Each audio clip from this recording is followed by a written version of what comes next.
Oh, bollocks! I flipping forgot to change the stream title. Hang on. Tab out. And... Right. Oh, let me guess. Yep. Okay. Well, hello and welcome to Final Fantasy 14 with the Blight here, Otaku, as I,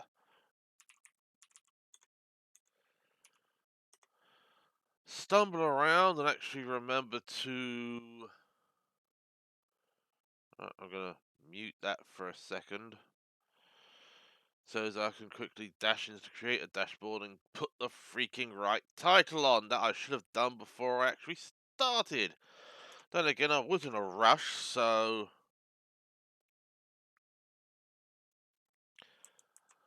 Right, clear, run, 2, unmute you, and...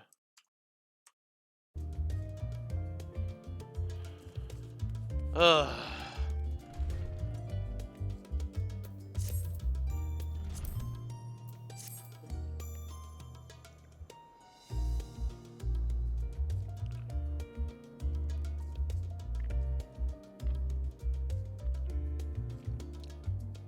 uh...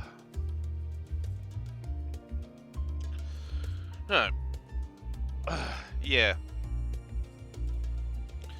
Because, yeah, last time we actually stopped just before the quest we take to...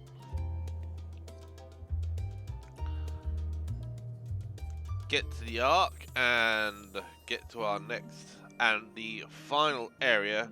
Also, I might actually end up talking a lot more while I'm moving around because the keyboard finally arrived.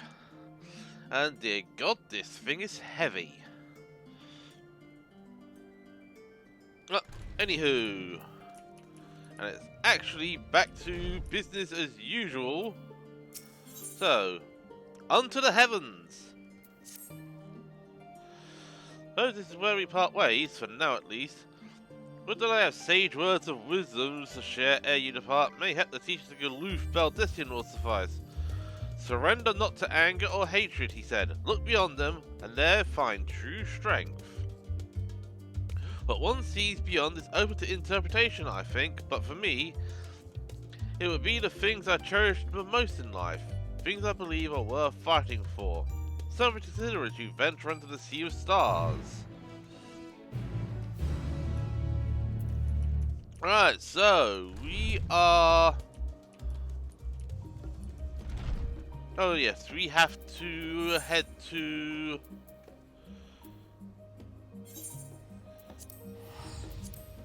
Yeah, because we have to teleport to Euphoria first to actually...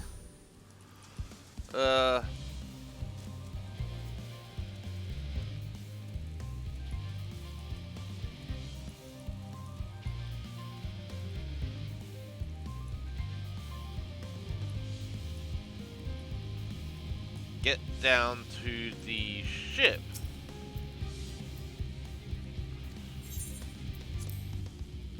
Right, let's head to lower levels. Yeah, and somehow I managed to actually...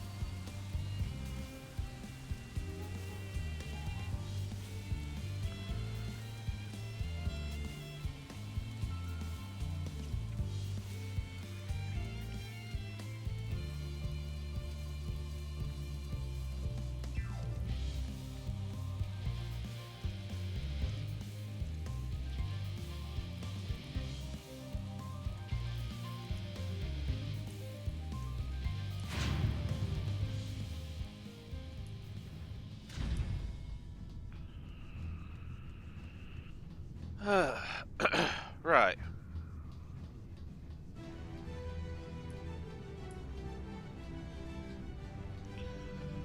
Goodness grief.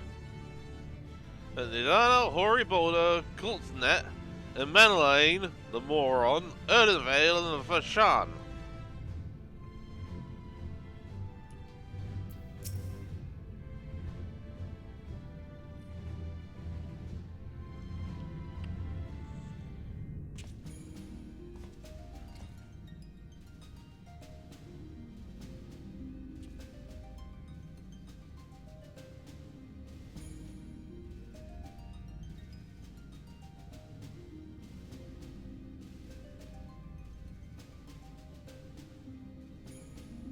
all present and accounted for?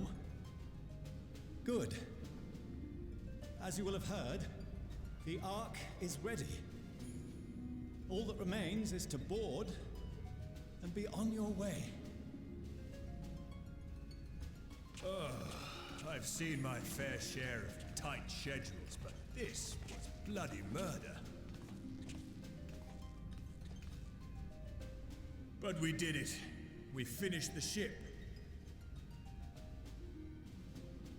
It's safe, fit for purpose, and looks good to boot. Aye, it's a Garland through and through. I really don't know what we'd do without you. Thank you for everything. Well, the work was hard, but we've learned a lot from it. After all, it's not every day you get tasked with building a starfaring vessel. In case you're wondering about payment, the ongoing existence of the world ought to do. But feel free to throw in a colorful recounting of your journey on your return.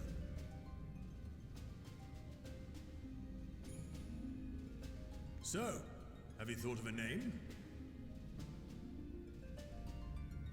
A name? Wasn't everyone just calling it Father's teeny tiny toy boat? Well, seeing as its purpose has changed, I thought a more eloquent name was in order. I suggested as much to Fortuno, who seemed quite amenable to the idea.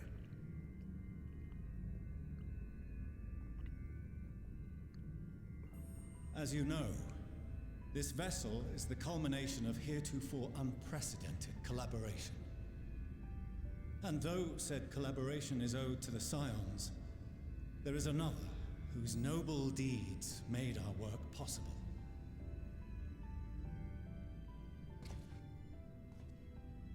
From a fragment of Dalamud, we obtained not only advanced materials such as refined adamantite, but the knowledge to traverse the stars. And this fragment would not have found its way to us had the Archon Louisois not fought to protect this world, and in so doing, laid down his life. Now that the vessel stands complete, I cannot help but wonder if it was more than mere happenstance. If it was my father's intention to guide us here.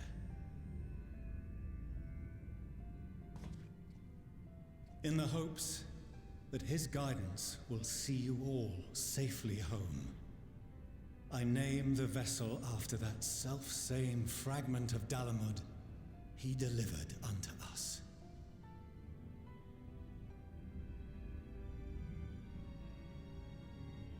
The starship Ragnarok.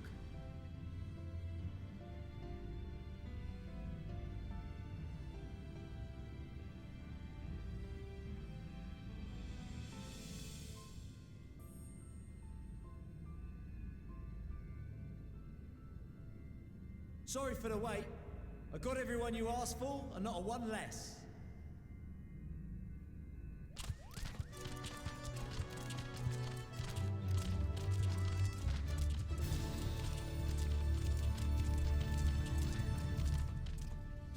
What are you all doing here? Oh, I invited them. The representatives of those tribes with religious inclinations. You've done a fine job of readying the Ragnarok, but for it to take flight, we'll of course need the power of the Mother Crystal. Given its immense size, however, transporting it would be an absolute logistical nightmare, not to mention we'd need to shatter it into tiny shards for feeding to the engines. But a brilliant idea came to me. We convert the crystal's energy into forms that can transport themselves!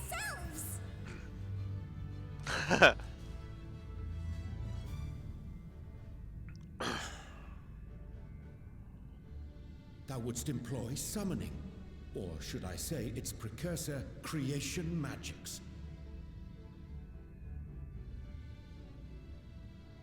Care to explain for our benefit? As you may have witnessed at Bestway's Burrow, the Loporrits are capable of creation magics, which they use to shape the moon's environment. Yet simple though they make it seem, 'tis a highly advanced and exacting art. To perform it correctly requireth that the wielder holdeth the object in his mind's eye in clearest detail. Hence the ancients' meticulous management of concepts. Drawing upon this art, the Ascians conceived of summoning as we know it. A derivative that replaceth the complexity of concepts with the simplicity of zealotry to make manifest a creation.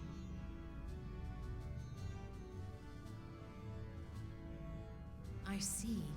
By combining the Loporrit's magics and the tribe's faith, we convert the Mother Crystal into primals of purer form and greater obedience. Summoning as it was intended, one might say. Indeed! Indeed! While Heidelin gave us the ability to use creation magics, she forbade us from using it to make anything possessed of a soul, or similar. She didn't say anything about fulfilling the desires of others, though. So, borrowing our friend's faith, we'll create deities using the Mother Crystal's power and send them to the Ragnarok! Am I the only one here concerned about the risk of being turned into a tempered minion? Oh, right, I was getting to that. From what I've read in Sharlayan tomes, it appears the Ascians incorporated an additional nasty element into their summoning method. The fervent desire to assimilate others into one's belief. Beings thus created are instilled with the self-same desire and use their powers to enthrall people, starting with the summoner. In contrast, our creation magics, the original and the best, except no substitutes, don't incorporate any of that rubbish, so there's no risk of tempering. I mean, if the being was on the scale of Zodiac, you might feel a little tug, but I think we'll be safe enough.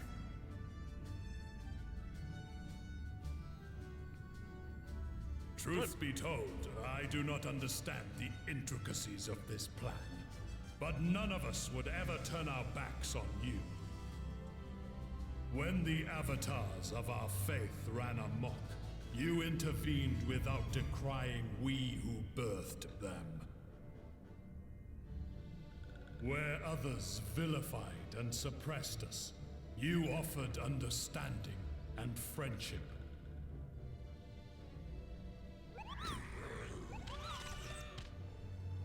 In gratitude, we will share with you the true expressions of our gods. Not malevolent deities, but benevolent saviors.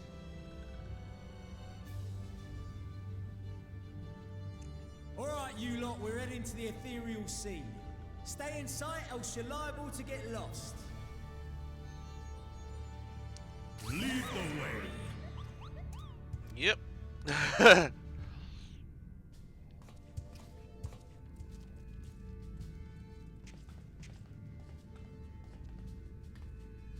May we have a moment?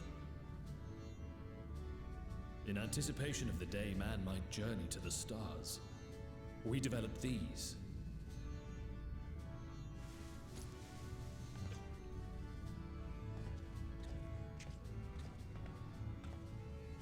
Portable teleportation devices, one for each of you designed to work in tandem.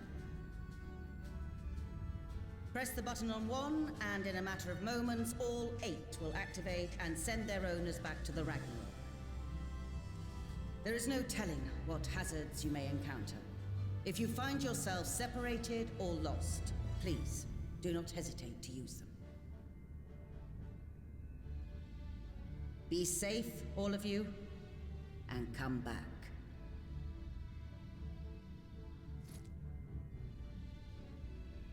You as well. I pray you take care.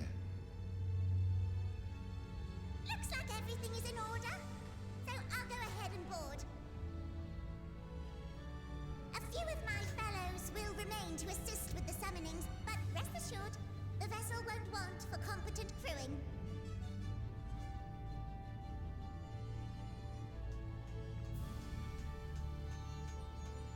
If you are ready, then you should board as well. Go, and Godspeed.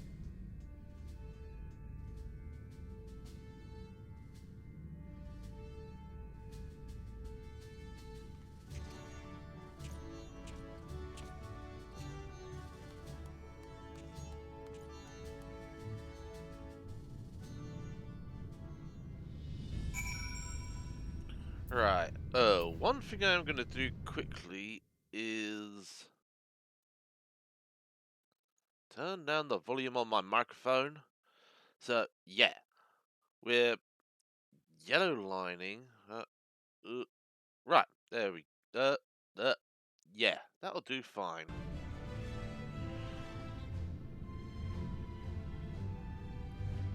Yeah, because a few times I was actually redlining there, so.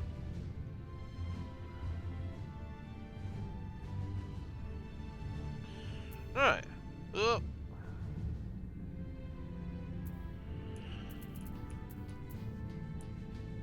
Okay. While on board in the Ragnarok, several cutscenes will play in sequence. Regularly set aside special time to view these cutscenes in their entirety. Let's get this thing going.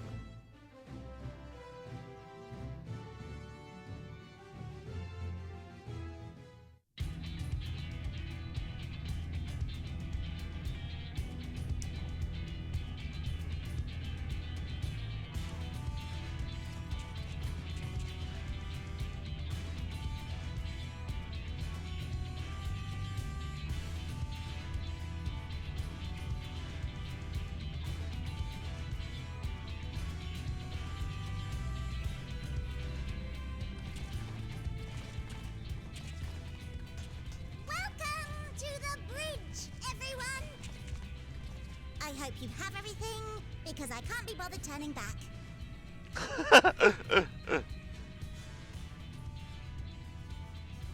Right then, make yourselves comfortable. We're setting off in just a moment.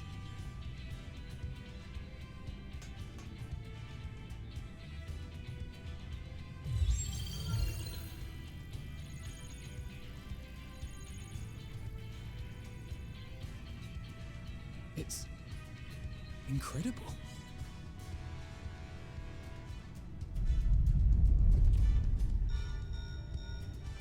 This is Fortuno.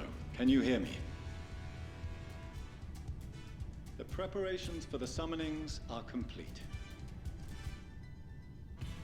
In accordance with the 14th phase of the plan, we have moved the Ragnarok to the launch site.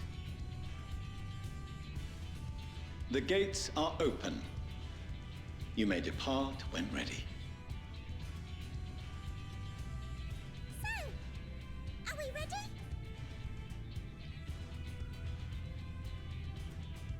As ready as we'll ever be. Let's get going.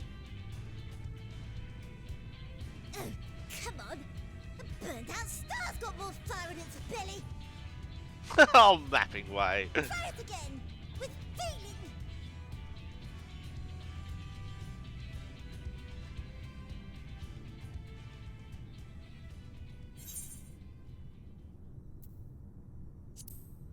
Let's do this.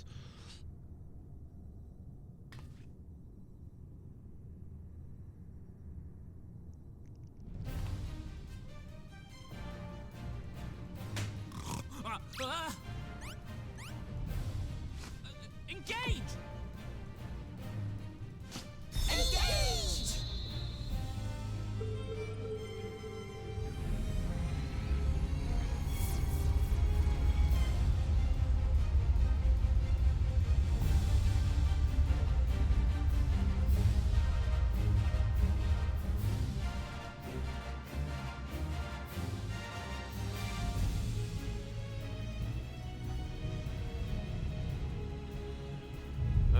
Here we go.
cannot imagine a greater indignity.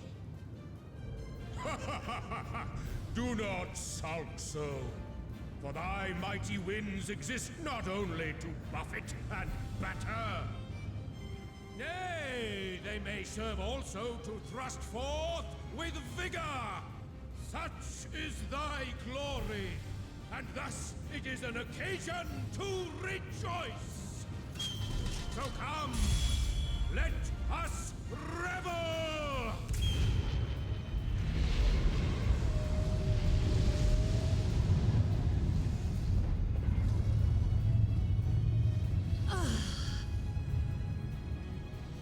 So long as the wind blows freely, I suppose all is as it should be in creation.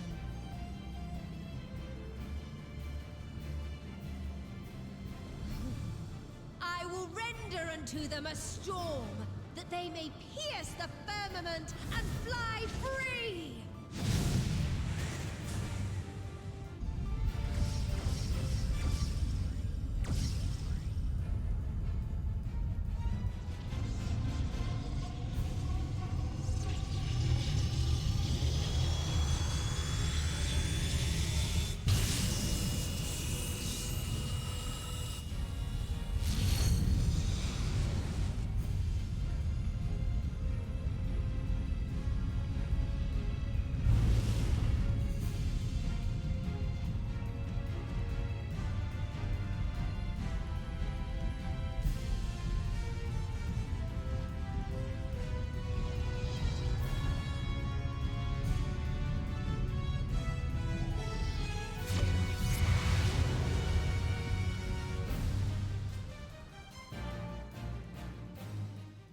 And they are away.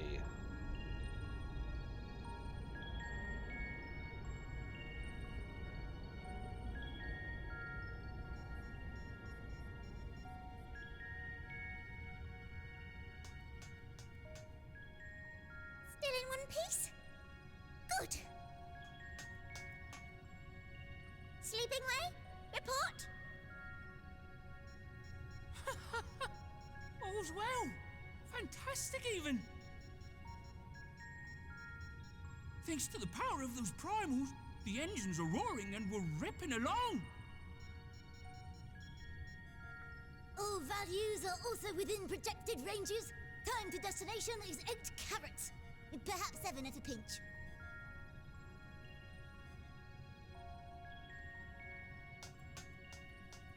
All right, let's go over some points of caution. Our destination, as you know, is Ultima Thule. Lest you wonder, the place is not a star so much as a patch of emptiness. That's the extent of what our equipment could determine, anyway. From what we know of Meteon, she's likely used dynamis to obfuscate her location. So, in conclusion, we'll only know what's there when we get there. The crew and I will see to it the ship's ready to take off at a moment's notice. We'll support the search as best we can, but it'll be your paws on the ground, assuming there is any. But everything will be fine, I'm sure. Heidelin believes in you, so you ought to believe in yourselves. Just don't do anything I wouldn't, like waiting too long to use those portable teleporters of yours. Personally, at the slightest sign of trouble, I'd mash the button to bits, and you should as well. Understood. We promise to be careful. I suggest you brace yourselves. We're about to arrive, and the vessel will shake a good bit.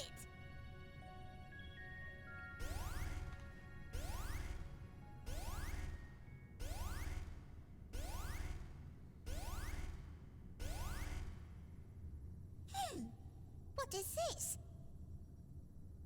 Something is interfering with the equipment.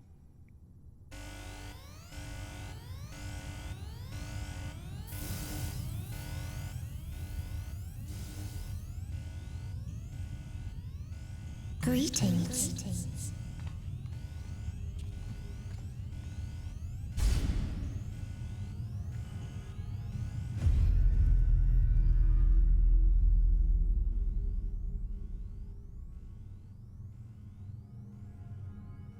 Greetings. Can you hear me?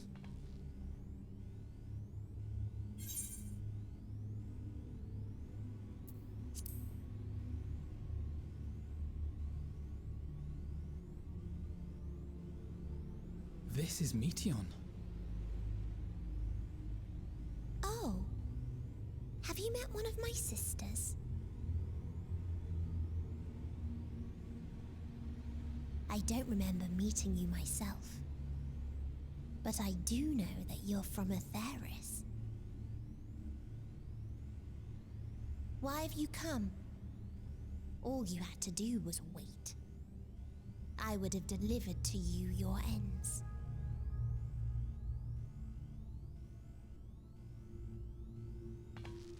We didn't ask for that. I don't understand. All life is destined to end. Why choose to prolong your suffering? Effort, ambition, love, they amount to naught. Happiness, should you find it, is inevitably lost, stolen away by events beyond your control. There is no logic nor meaning in it. You think there is. Convince yourselves. But it's all a cruel accident.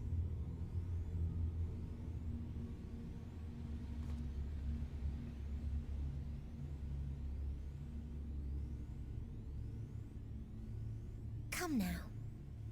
I speak the truth. A truth you would recognize if you looked up at the night sky.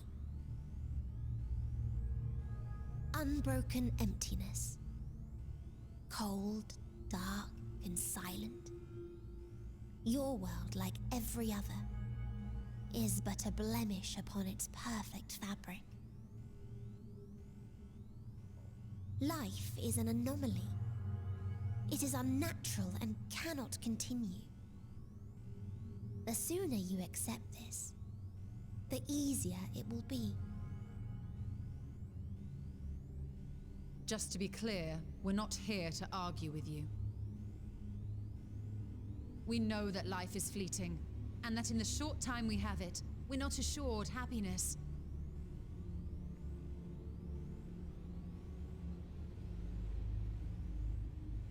Indeed.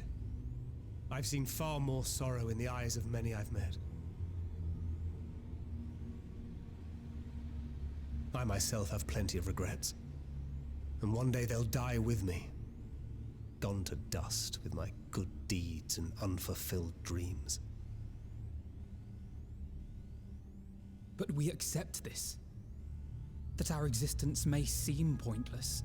That sorrow, rage, and despair will always dog our heels. And we press on regardless. That is why Hydaelyn guided us here. In her boundless love for mankind, she has prepared us for this trial, and in her name, we have come for you.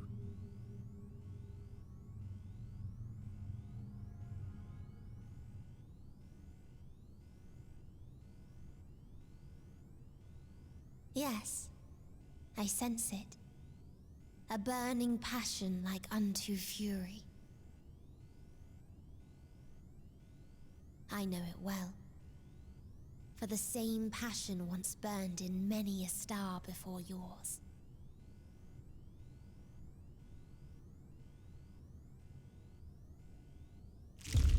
Suffocated and extinguished now.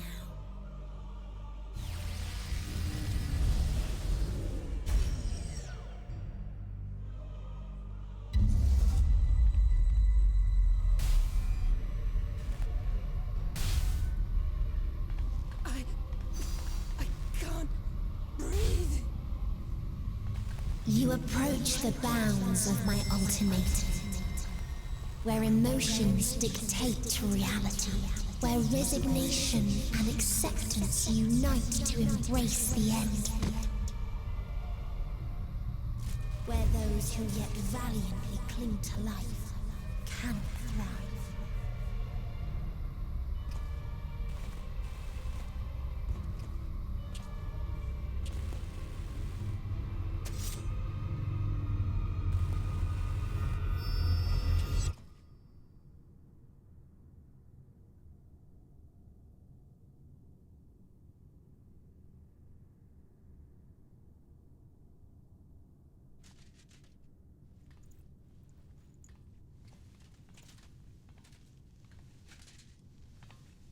By the Fury.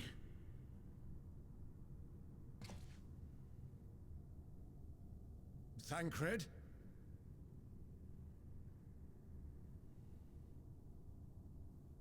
Meteon has gone as well. Mayhap he awakened first and gave chase. Everyone? It appears we are at our destination.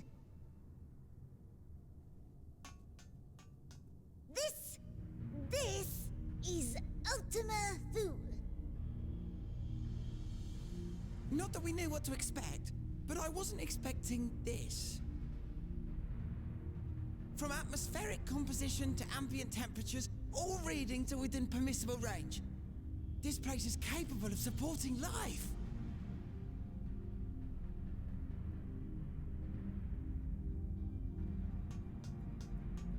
If that's the case, then Thancred may well have gone on ahead. Let's go and have a look.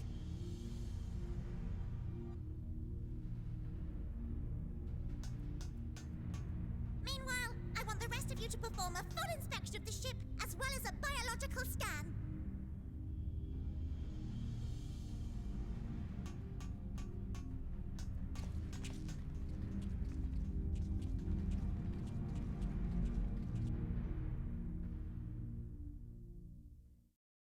So it was that the brave wayfarers arrived at last at Dream's End.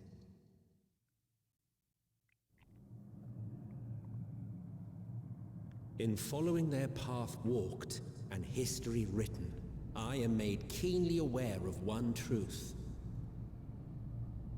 Though the curtains may fall again and again, so long as others take the stage, ever shall there be more tales to tell.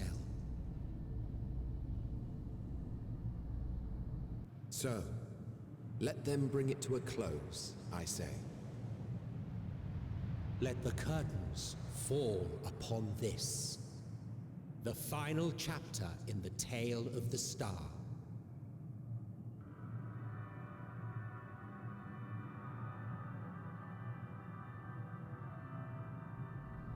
Is this a dead star? As I live and breathe, I live and breathe. Well, the environment itself shouldn't kill us. Well then, let us search for Thancred while exploring the area. The ship we leave in your care.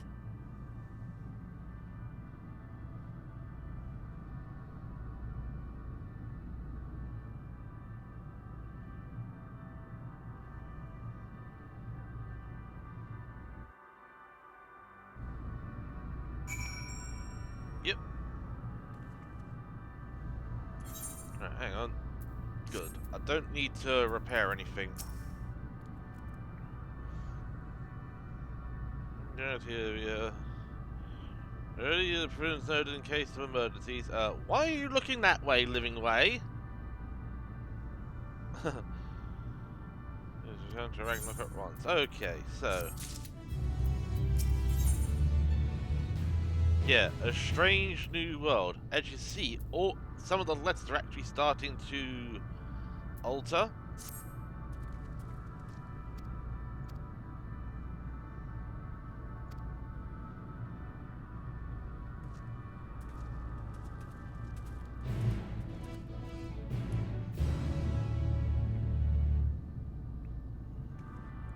Right, and I'm actually going to direct the music or what little there is.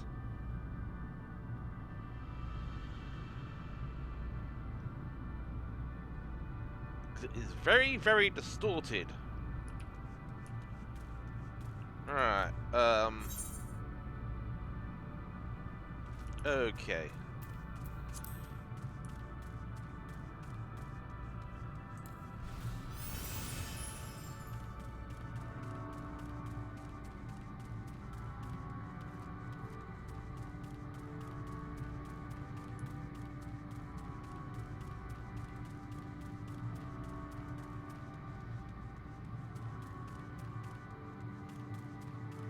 Yeah, Lesser Stellar Dragon.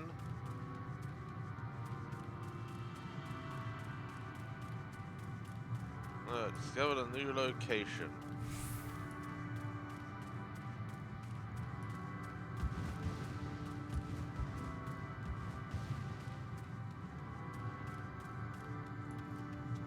Okay, how are we gonna get by you? Well, simple. Oh, great. Hang on. Oh, yeah. But of what I wonder? I can find something to help us to understand the nature of this place. A relic, an inscription, anything. Yeah, I think the Dargons are a big clue here.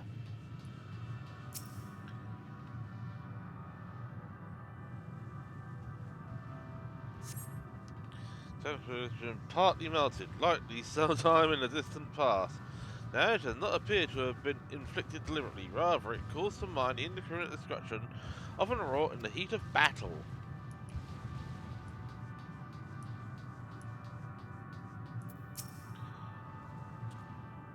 Look here, this part is relatively intact. The intricate design of those buildings is surely not men as we conceive of them. I swear I've seen this pattern before.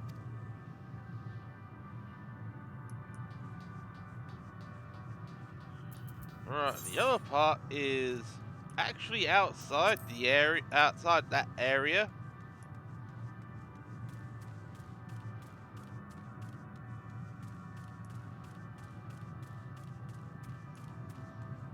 Oh, Astidian! What this hill might afford a better view, better view of our surroundings. A poor decision in hindsight. Besides the light from the ship, all is shrouded in darkness. If Frankfurt is here, I'd never know it. From what I can tell, we are near the edge of an island. If you could call it that, surrounded by floating debris. Excuse me.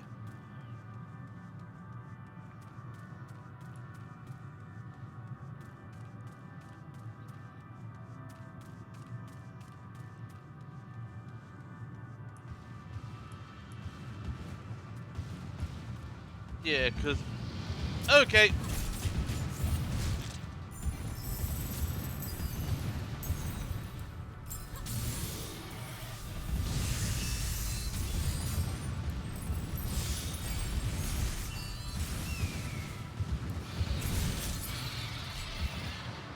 Thank you.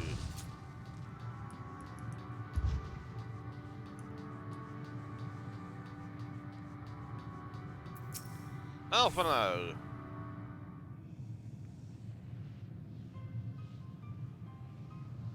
Are you able to find anything?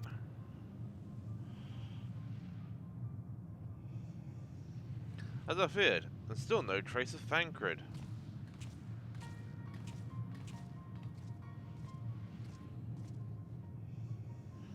There's no entrance as far as the eye can see, which unfortunately isn't very far.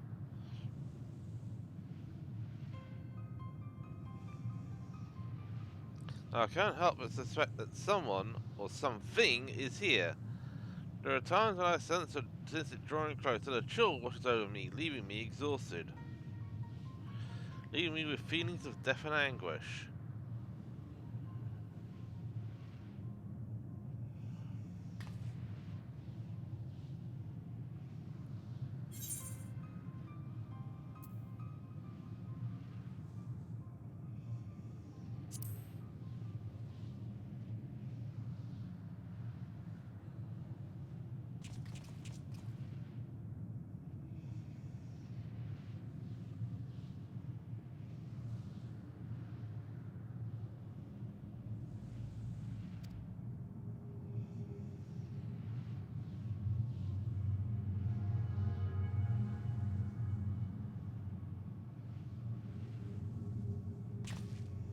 Can't find any conclusions. You should research elsewhere.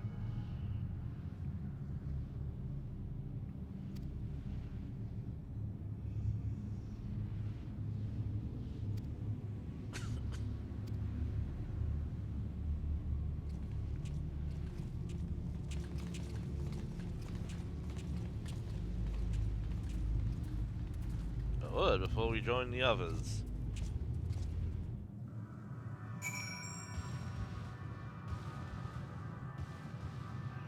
Right. Unfortunately, Stellar Dargon actually bows our way, so what I'm gonna do...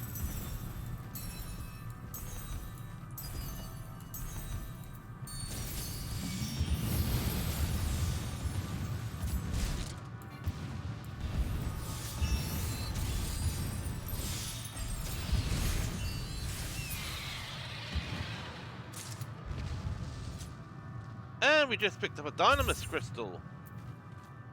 And I really should have gone to a Summoning Bell before we left.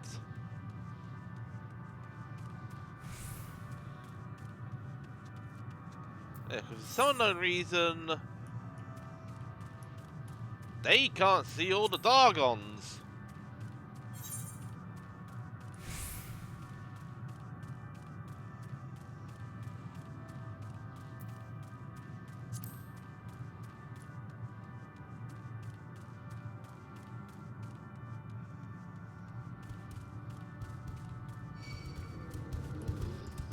Okay.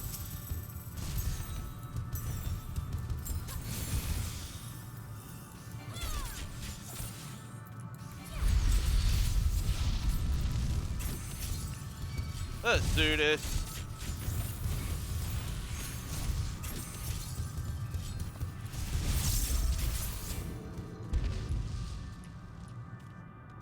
Thank you for your business.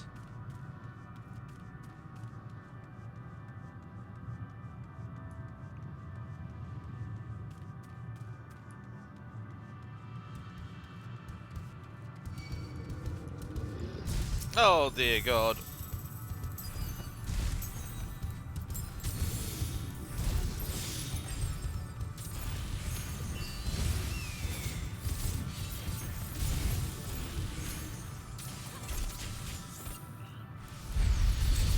Playing a pocket full of posies with a lesser stellar dragon.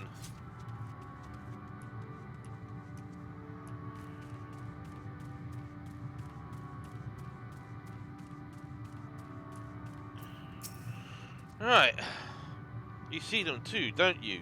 The dragons. As I thought, their presence is tenuous as best, but there's no mistaking it.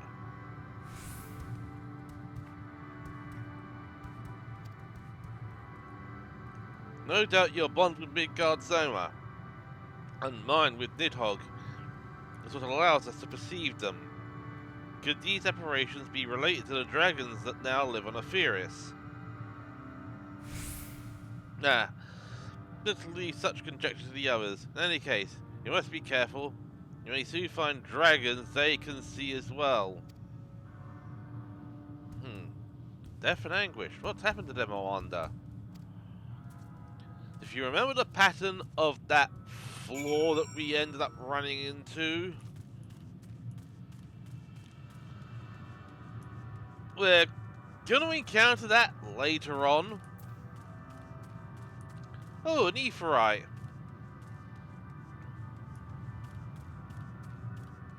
Finally.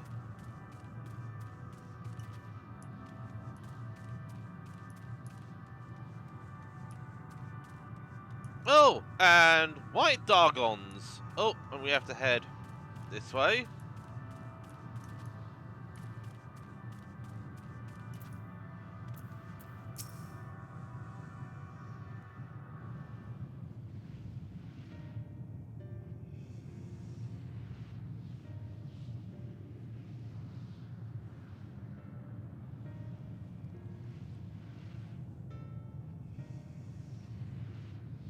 Dragons? Here? Oh, so you finally noticed.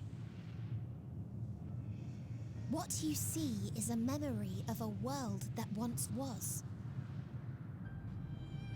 A world suffering a slow death, whose denizens cried out for the release of oblivion. What? Their world is dead? It is.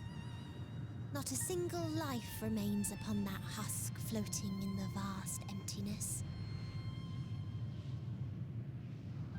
These creatures are shadow and shade, perpetuated only to suffuse dynamis with their unending lamentations.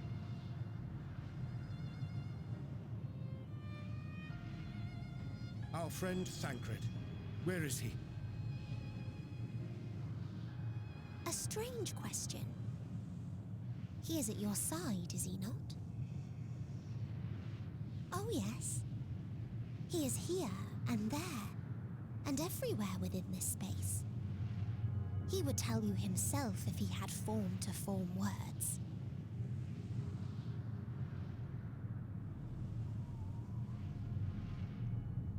Huh.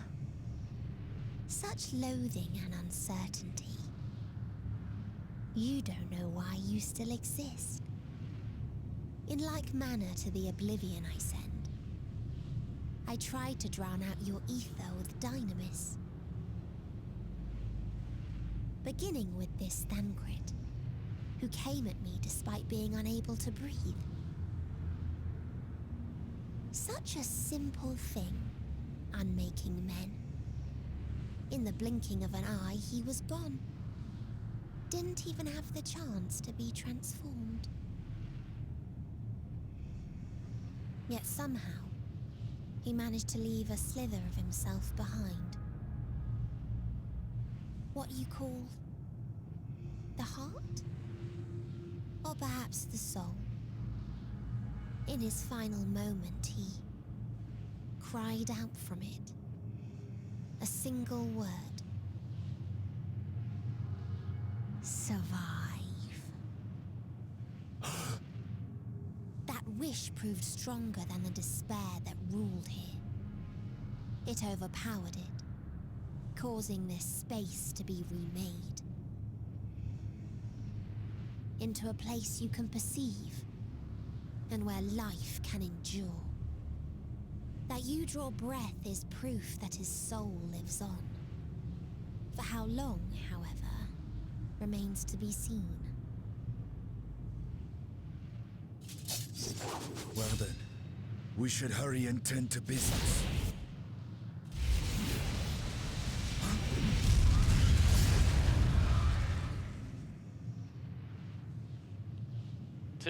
Tisk, a little bit hasty, aren't we, Destinian? You will never reach the true me. I told you, emotions dictate reality in this space. Such changes as you might work will not alter in its nature. You may see, but you cannot touch. Walk, but not advance.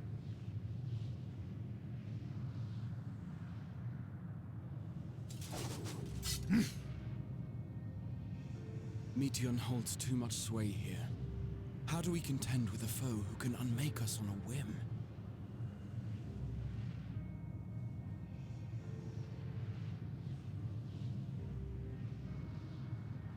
I do not know.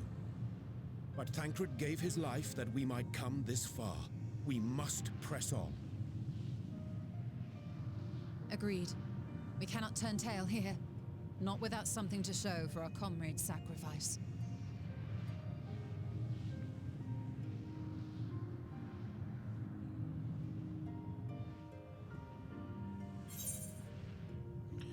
Right. Okay, so what do we do? Lotus pink, plum purple, regal purple.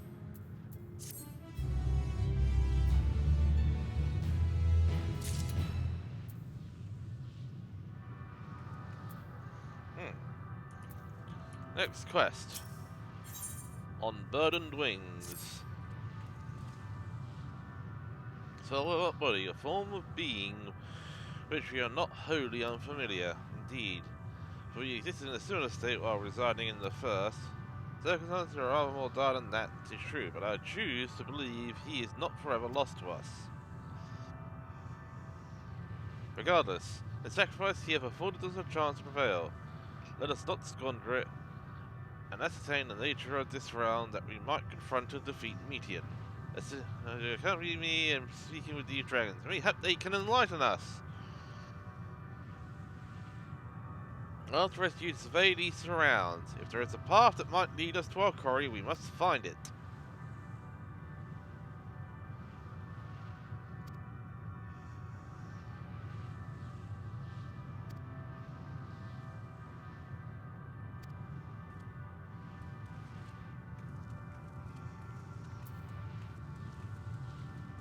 Let's love and gather what knowledge we may.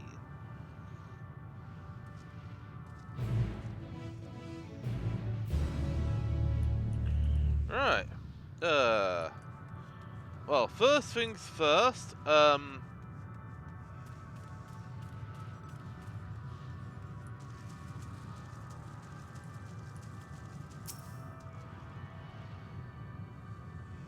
it's a tune to the Eve, right?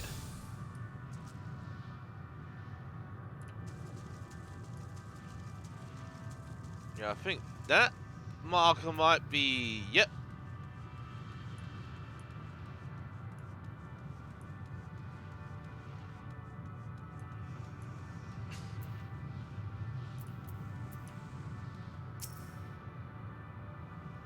Dalwood bids me speak. Folly. I observed the lesson of stone. I shall not fly, nor speak, nor roar. Only watch, and wait, and end. But one sight yet stirreth my blood, tempteth me to raise my voice in lamentation. Null, the cradle of unsung dragons. No words, no songs are possessed of the weight to describe such tragedy. Go, if that be thy will, I shall remain.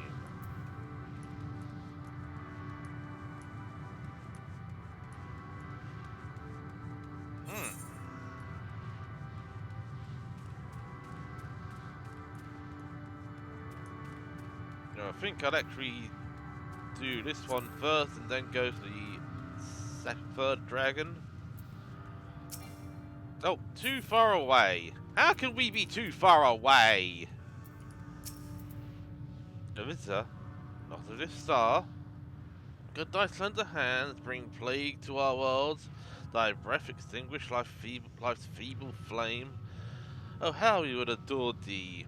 Alas! With time our flesh shall wither, our souls fade, and so we wait for its inexorable march into oblivion.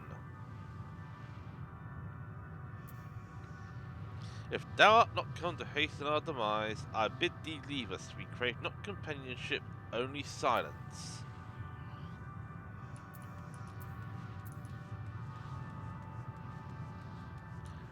And if you remember the words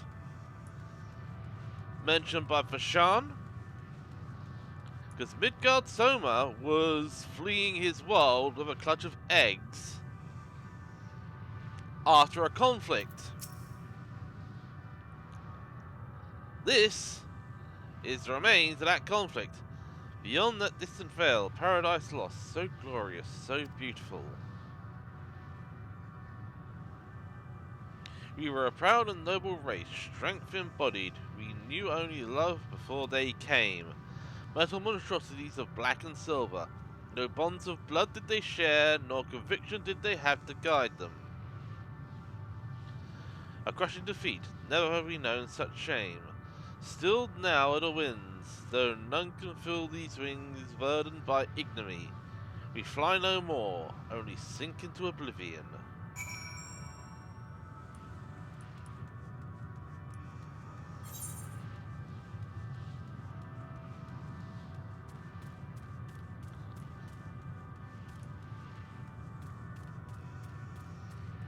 Right. Let's head to our next point.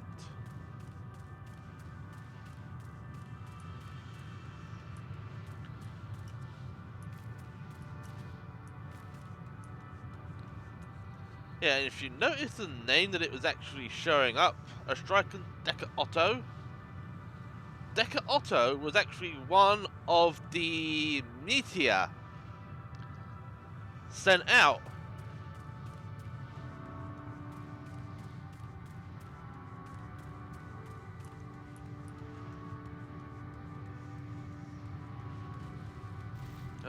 Stellar Shell Dragon. Oh, I can actually head over this way first.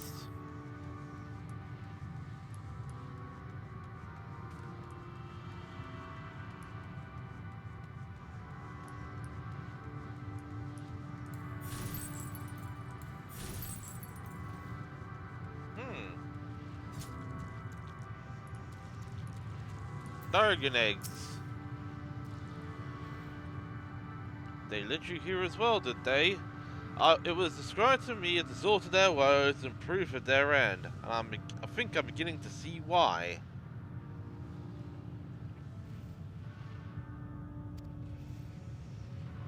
It's a hatching ground, or was. I've seen similar on Ethereus. Midgard's so his kind must once have lived and thrived in a place such as this. Retras said his father was driven from their ancestral home by war and strife, and this is the fate of those who remained. Let's have a look around. Maybe these eggs have more to tell of what happened here. Ah, shattered dragon egg. Inside the shattered egg you find the remains of an unborn dragon. The body has already begun to decompose. The gelatinous half-dried membrane covering the corpse suggests that it failed to emerge.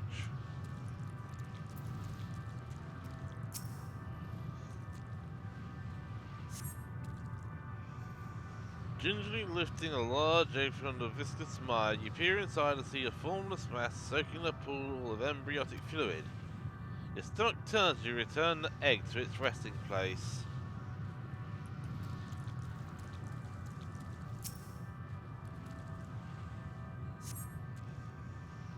A murky liquid has pooled inside the eggshell. The noxious feta is indicative of contamination.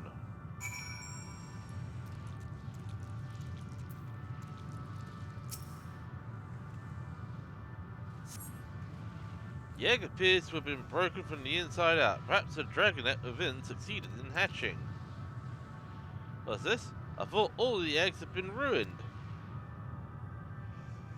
If the dragonet has indeed hatched, there's no sign of it here, or its sire, for that matter. You should look for them. You start with the cliff tops, I'll search the plains.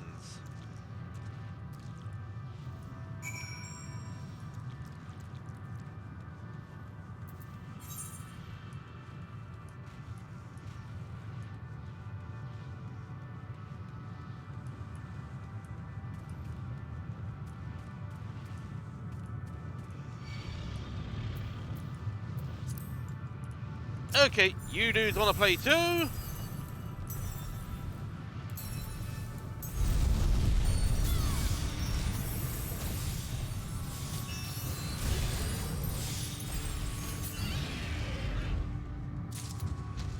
Thank you.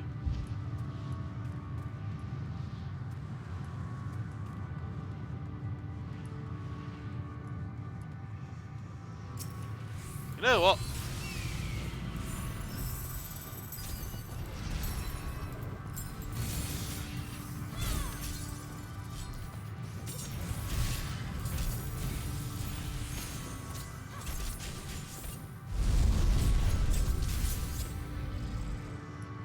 You and again.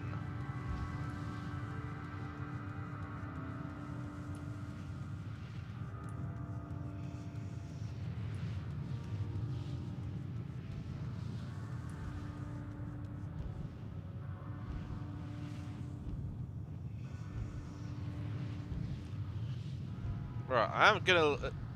Oh, because we still got 50 seconds on that, so I am gonna. Since we do have our.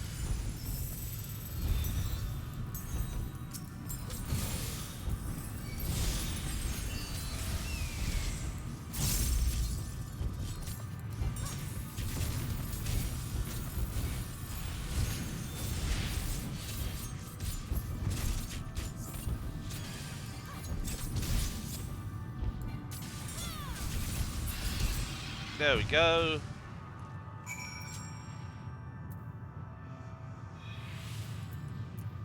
Oh, and he managed to poison me, the little like.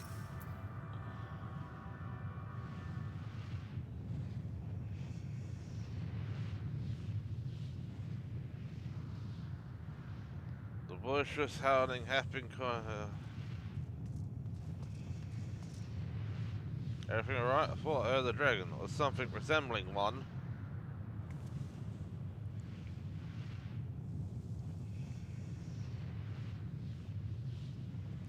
See what happened here.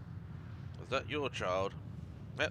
Some eggs from our knoll are indeed mine. If life within one did quicken, the beast thou had slain may have been of my blood.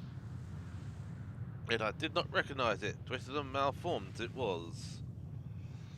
Not a dragon in truth, but a reminder of our failure. A testament to our shame. Explain.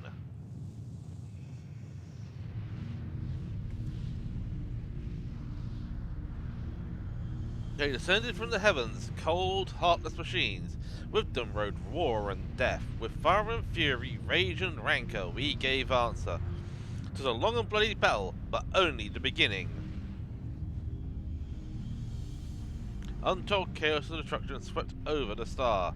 In the end, the invaders were victorious. Yet when they looked upon their prize, they deemed it unfit for requisition. We were abandoned to our ruin. The survivors sought to put away their shame, to rebuild, a futile effort. Imperious soil, replete with ether, did we once cultivate our nesting grounds, but our lands are barren, and any eggs nurtured in such desolation were faded to rot. But few survived to hatch and emerge as abominations.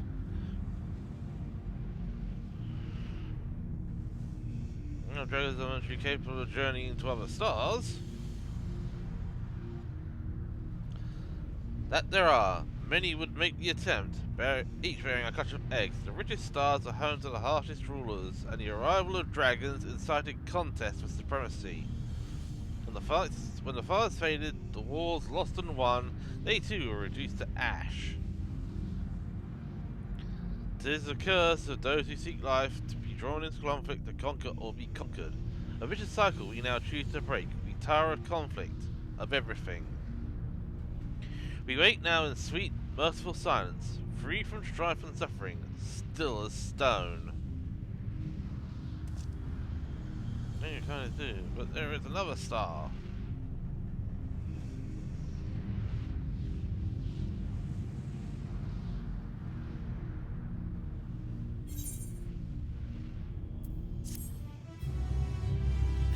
If only we had Midgard Soma.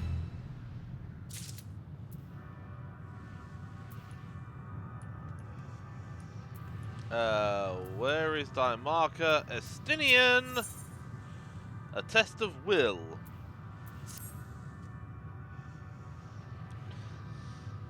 They want only to brood in silence, to be left alone with their grief until time itself comes to an end. A sole reward for senseless bloodshed. A pain I understand, and I wish that I did not. What fools we were. And now is the time for such thoughts. The others will want to hear what we have learned. Yes.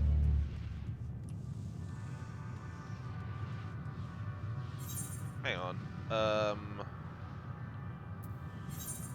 Yep, let's just teleport.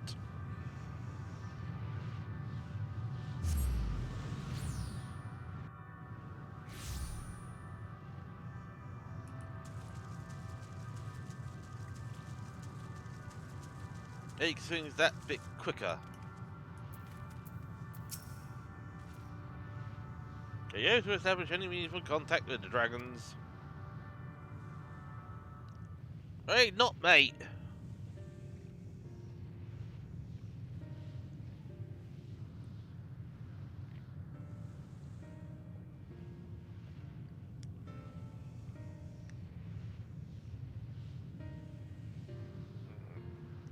I can't find them before.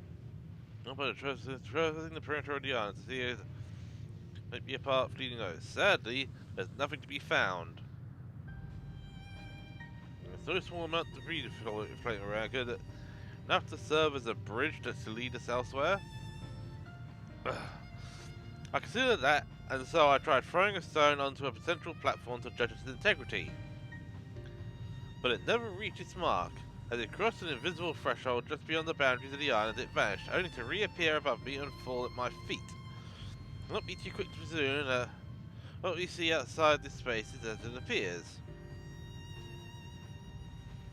It's why I returned to Ragnarok and asked the Loporetes to search for a potential path. However, the ship's instruments failed to provide conclusive data on the surrounding area. Until we know more, I think it's too risky to attempt flying to another island.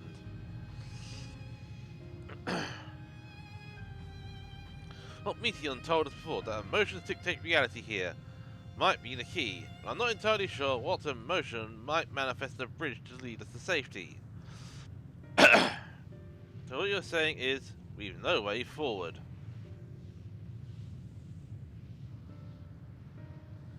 At present, aye. If it is indeed emotion that governs this island, perhaps it is not Meteons, but the dragons that hold us here.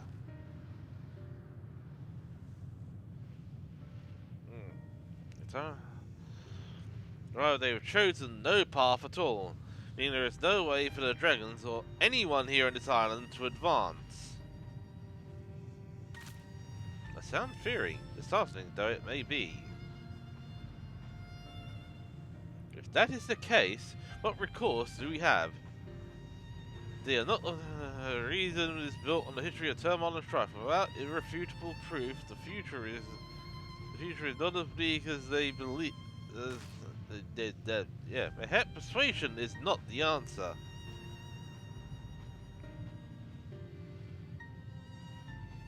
Meteor meant to unmake us, then and there on the Ragnarok, and she would have succeeded if not for Thancred's determination. She conceded it was strong enough to overpower the despair that otherwise rules Ultima Thule and reshape it to a degree. Perhaps it can be done again in like manner by overpowering the prevailing emotions.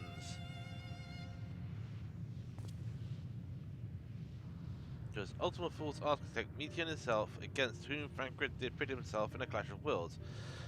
Though I marked no leader among them, as such, I did chance to encounter a dragon possessed of despair far more potent than most.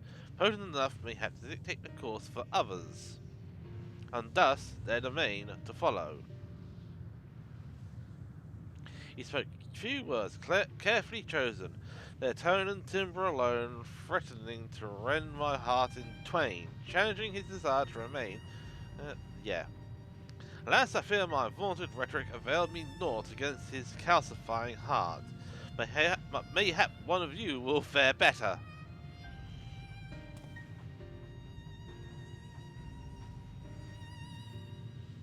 Excuse me.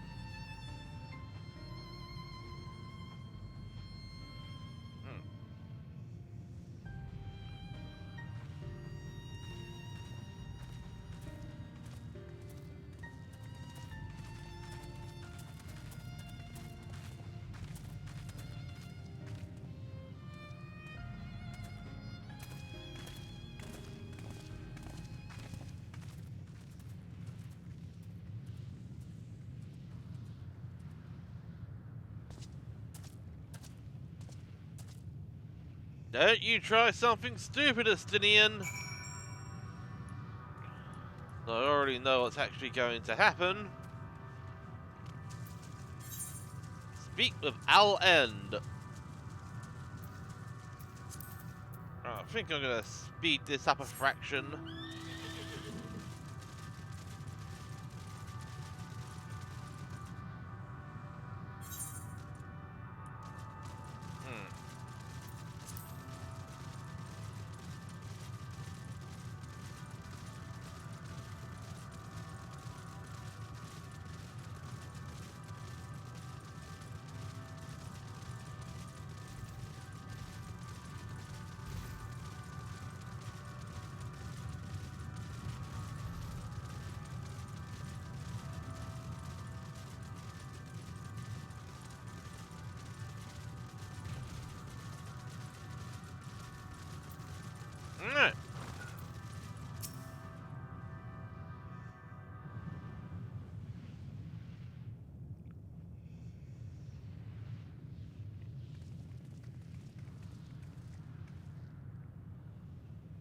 He remaineth as he was when I first approached, entombed in melancholy.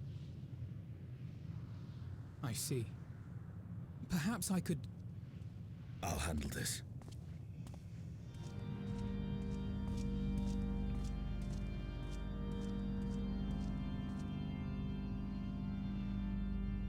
So, waiting to die like all the others, are you?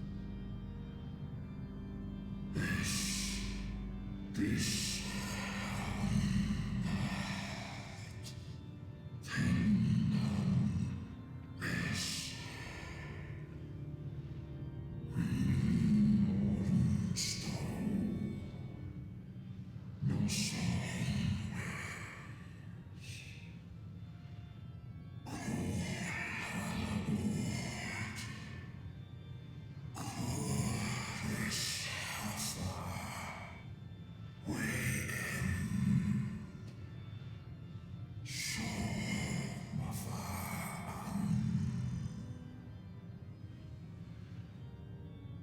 So you say.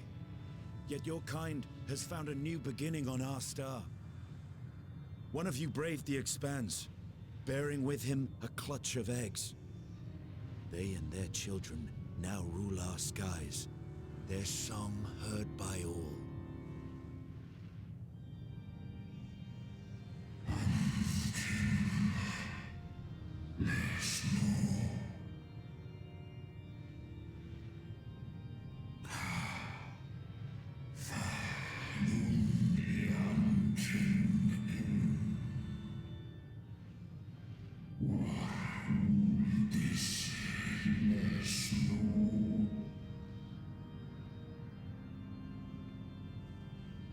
They were.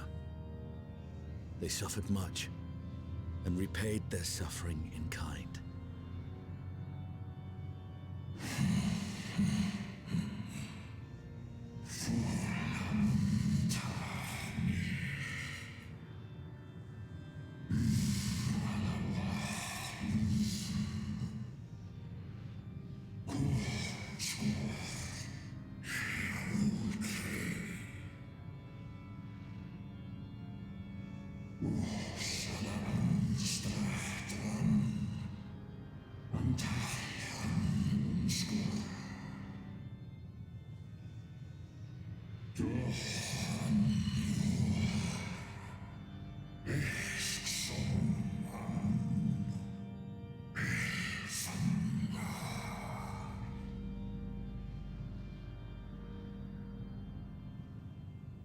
Had your brethren made the selfsame choice, my family might still be alive. Yet lasting peace does not come to those who simply retreat from conflict. No, you must be willing to confront it, to stare into the face of your foe, and see yourself in him. Only then can you break the cycle of torment and tragedy. This lesson, a dear friend taught me at the risk of his life. There is no nobility in your penance. You wallow in self-pity. And after everything we've endured, we will not let you stop us.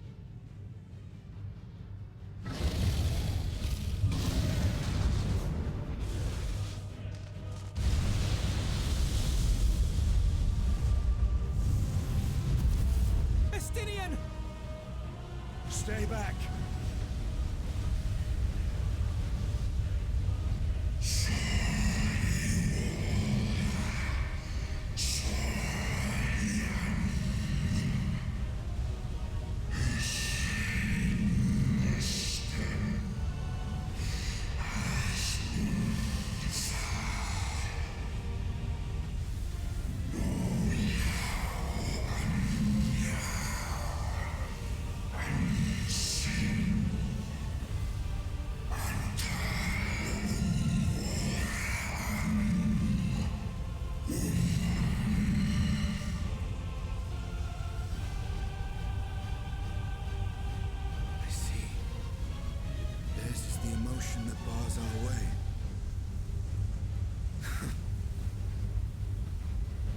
is up to you.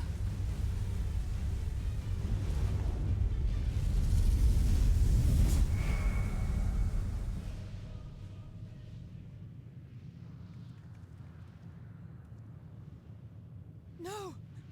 Not Estinian too!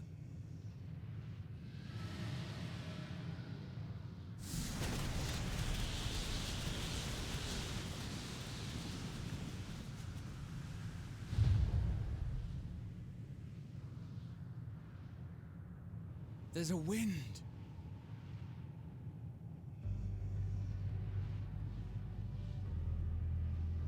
He's opened the way for us.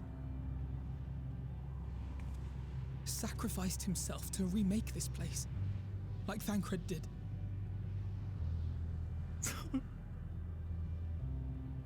Oh, Alphino.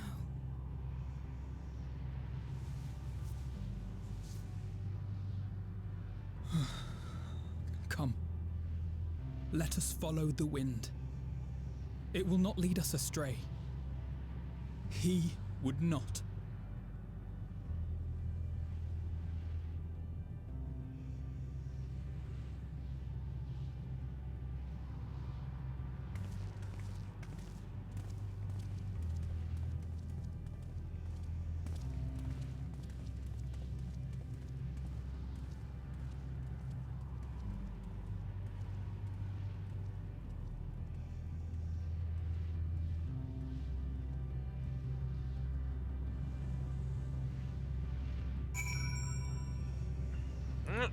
Well,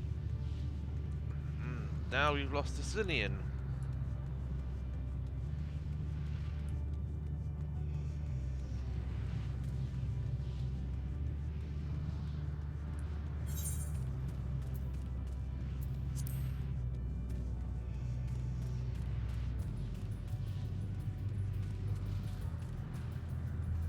And as you can tell, the music has also changed.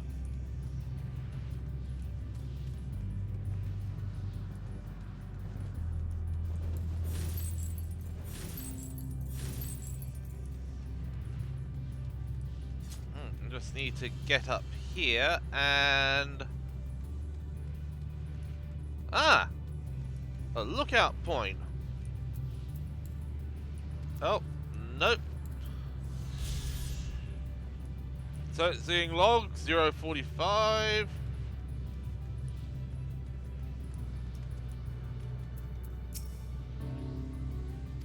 There, the wind. It's Estinian doing, I'm sure of it. You should ride its flow and see where it leads.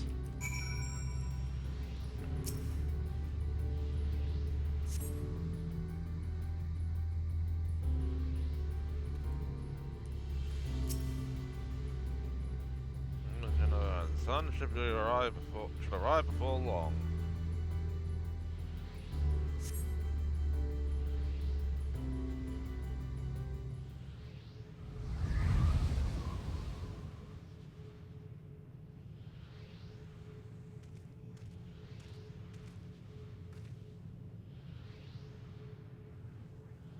You did it. You found a way forward for us.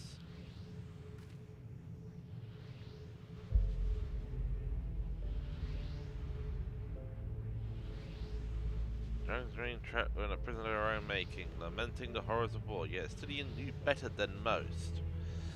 He's a man of honor and a dear friend, willing to fight to the very end for what he believed was right.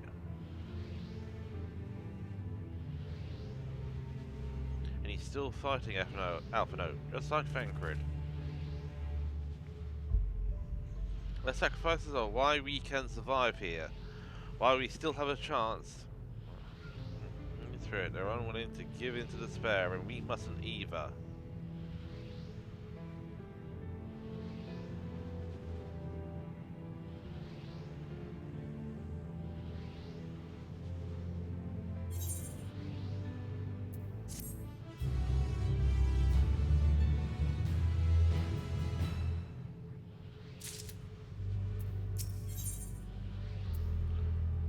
Roads paved through sacrifice.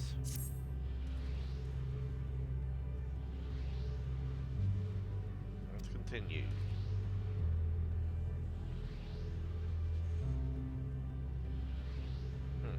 As the change our surroundings, perhaps this is the memory of an altogether different world. So be prudent to learn more of it then. Tread carefully, lest we lose our footing in this sand.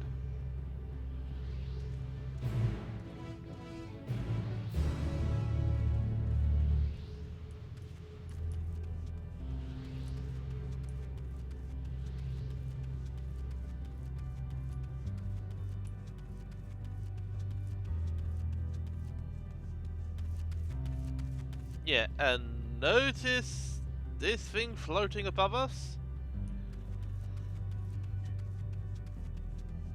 Yeah, that's where we need to be headed. Alright. Early on, Jay. Were it not for the violet crystal embedded in its surface, it would appear as ordinary stone. A curious script have been etched upon them. Alas, it is not a language with which I am familiar.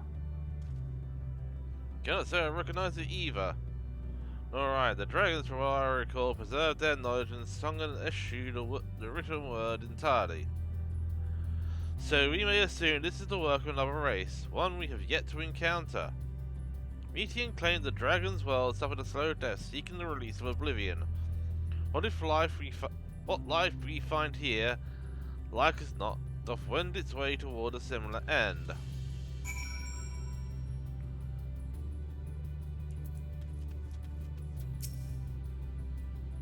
What do you suppose that is over there? It's a big floating eyeball!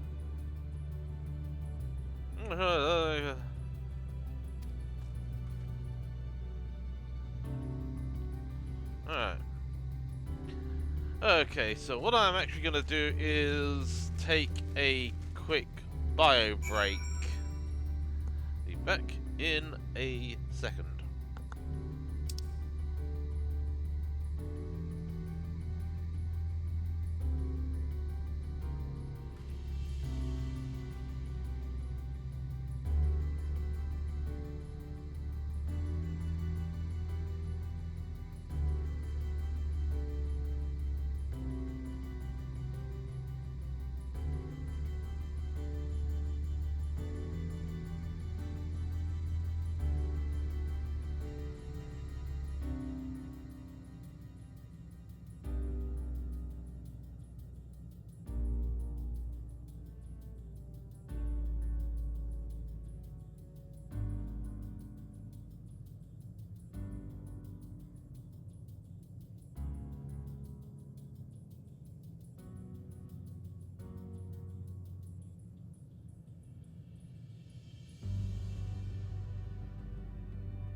Right, and back. Search for signs of life.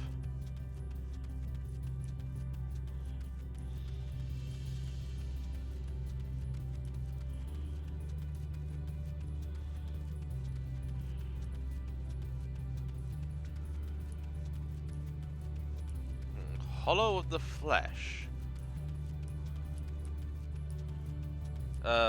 Ghostly figure.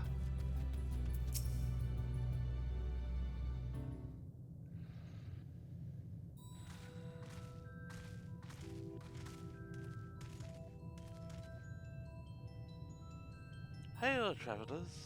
This is a most unexpected occurrence. Oh, hello there. Is this your home?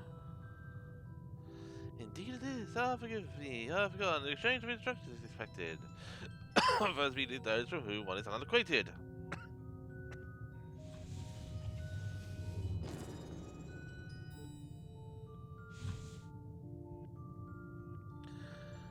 And the vibration of vocal folds is still required to convey our thoughts and intelligence. Air, I believe, is the pronunciation used when referring to our people. Though it is not entirely applicable given our present state, you are welcome to use this appellation. As for nomenclature to address my individual person, I believe it would be pronounced Clog. Yes, Clog of the air. We encounter beings that communicate through thought, and never ones that wholly without voice. I presume we are having this conversation via the medium of ether, or dynamis, as this space is suffused with vast quantities of it. Fascinating in either case. I gather your response to my prayer.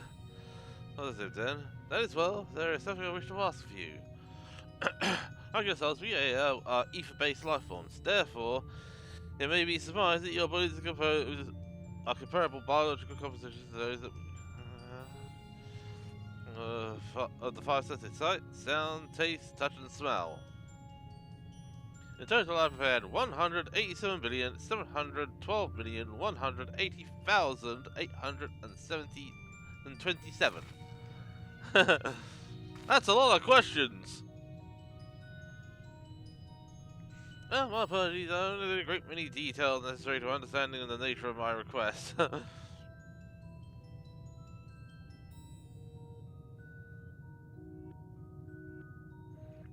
Since we corporeal vessels long ago, we have rediscovered the need for the flesh. And though to recreate our asphalt, for example, nerve system, it is well within our power to recreate, but we have no frame of reference for sensations once experienced by our people, which may compromise our ability to interact with our physical environment. And the reason you need to regain your corporeal forms? Why, to bring an end to our existence, of course.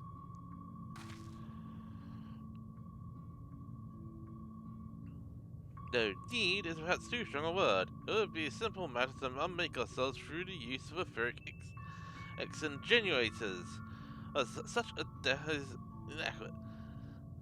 The traditionalists among us believe a proper death requires an inescapable sense of impermanence in one finite moment, an experience found only with bodies of flesh.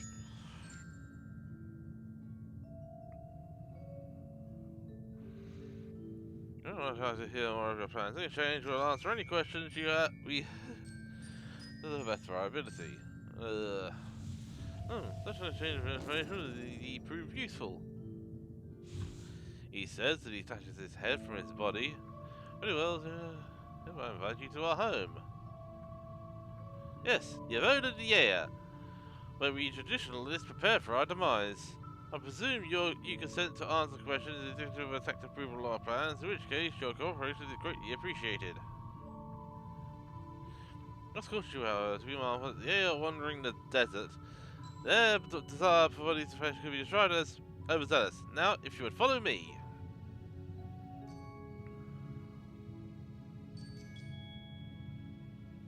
This is going rather smoothly, not that I'm complaining. Even so, we must not forget that their aim is brilliant, much like the dragons. I fail to see why a civilization so seemingly advanced would choose to unmake all they have created. At any rate, we will find no answers dallying here. Let us be on our way. Right.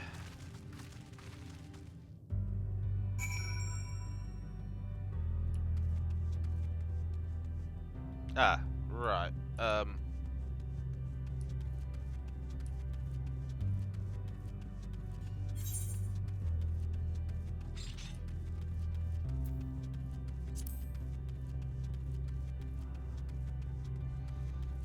Okay, let's see. South west. One moment.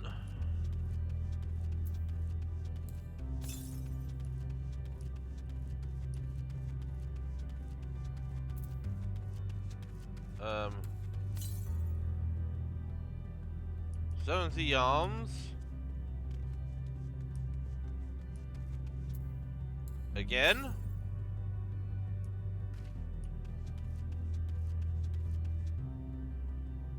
Okay, I'm guessing it's up there.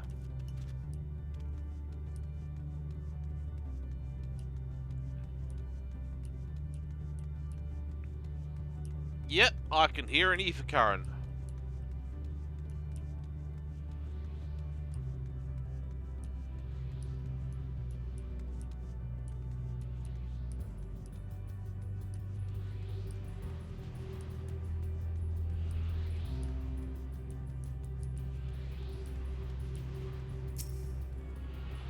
There we go.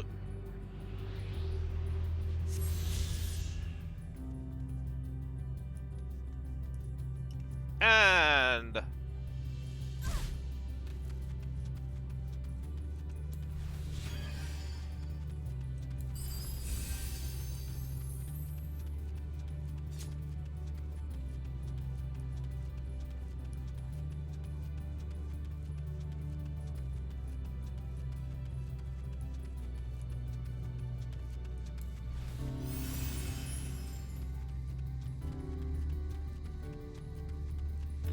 so I should actually be able to get a bit of money on the market ball for these dynamis crystals, because I believe they are needed for manufacturing, for crafting.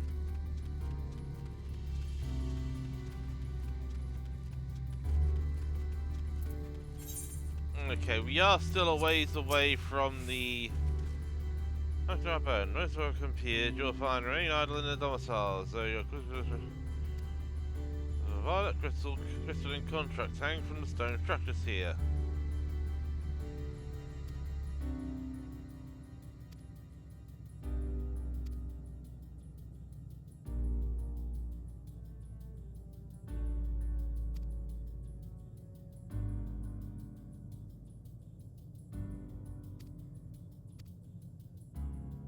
Alright.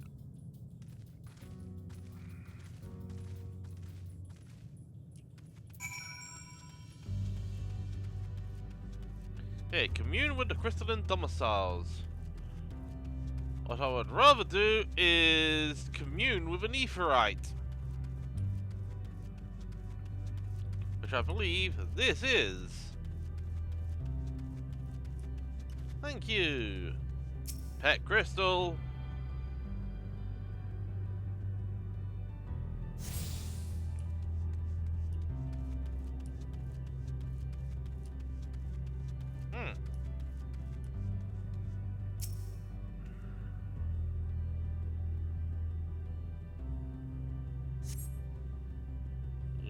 You wished to speak? Very well, pray. A moment, if you would. Now, do we actually have any more ether currents close by? 150 yards to the north. Excusing while I, hang on, is this a...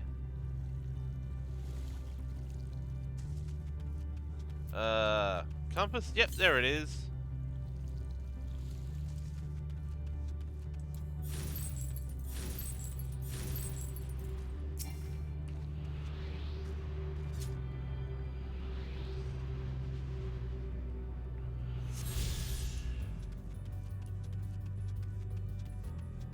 Alright, travel, ether currents, 4.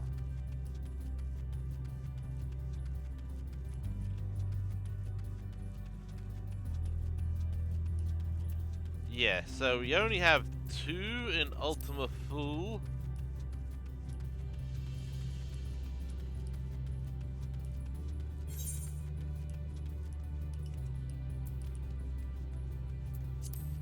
Okay.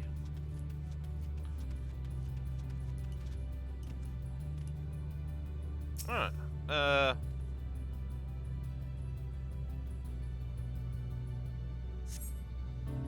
You cast your thoughts toward the crystalline domicile, but there is no response.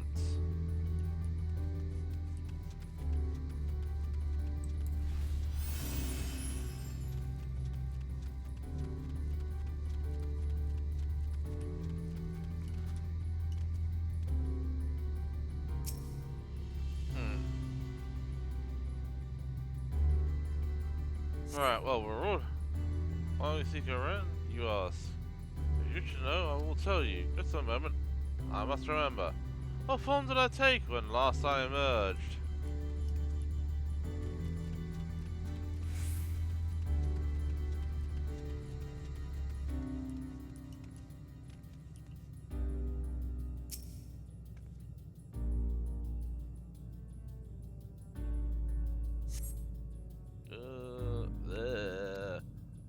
The strange moaning comes and goes, but soon fades into silence.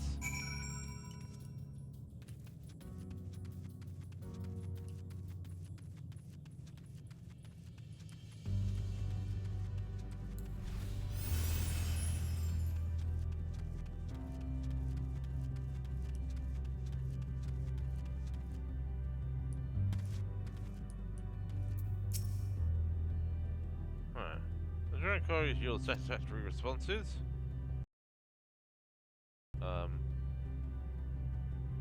Why did the audio cut out?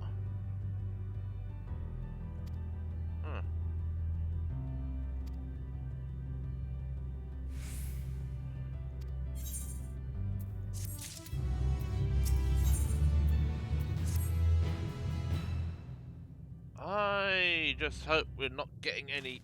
Oh! That's why. Hang on. Let me,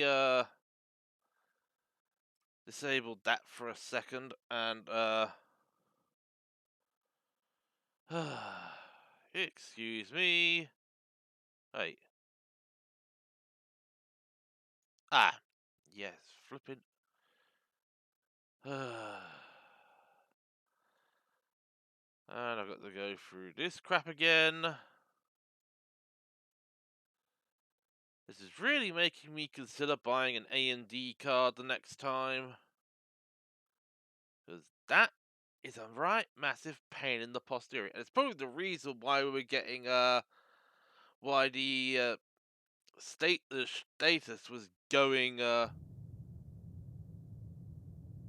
there they are. Was, changing while it was grinding hard drives. Ugh.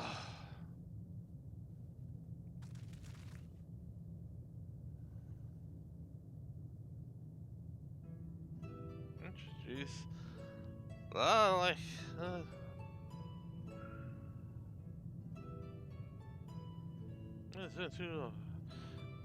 it's completed in orbit.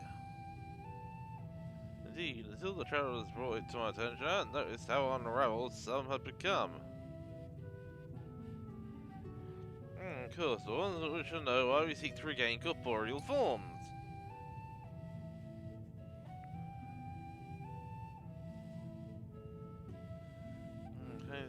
Neighboring systems are a single account of such objectivity.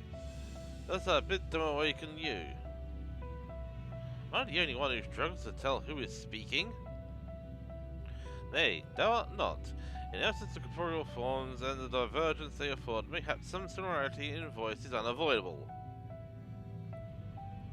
Have you already observed the requisite custom for the travellers? When receiving guests, a matter for a proper form?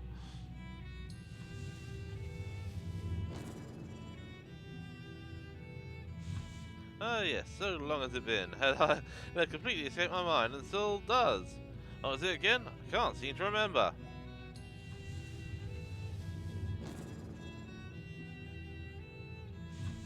You're right, pity. I was hoping you would.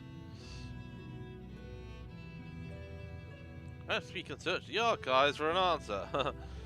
The archives have long been frozen, lest we subject ourselves to further dollar. Surely you recall that much? Ah, of course, food. The custom is to serve food.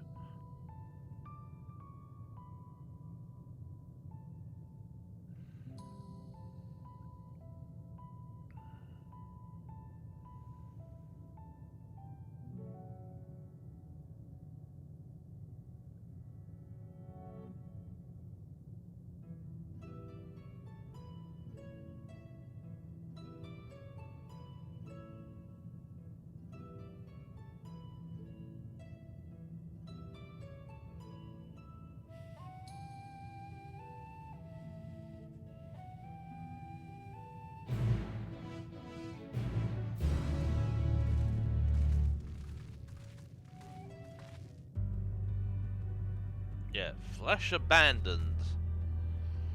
Ah.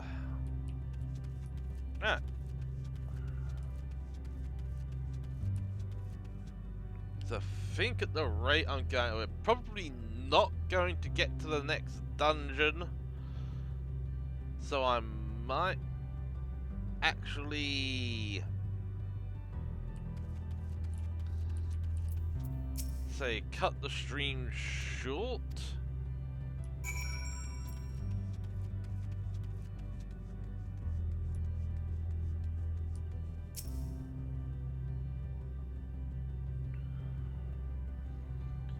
And actually do the last section on Tuesday.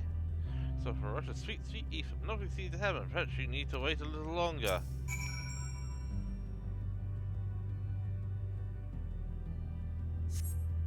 Make yourself again, but again, nothing seems to happen.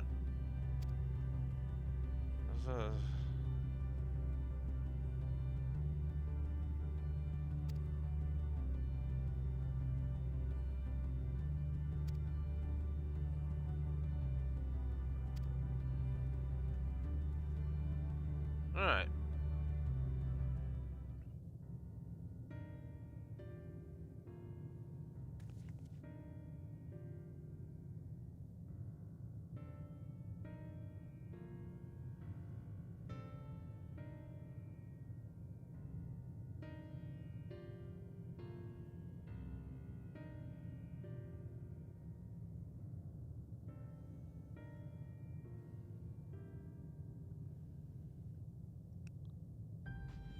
How primitive and quaint.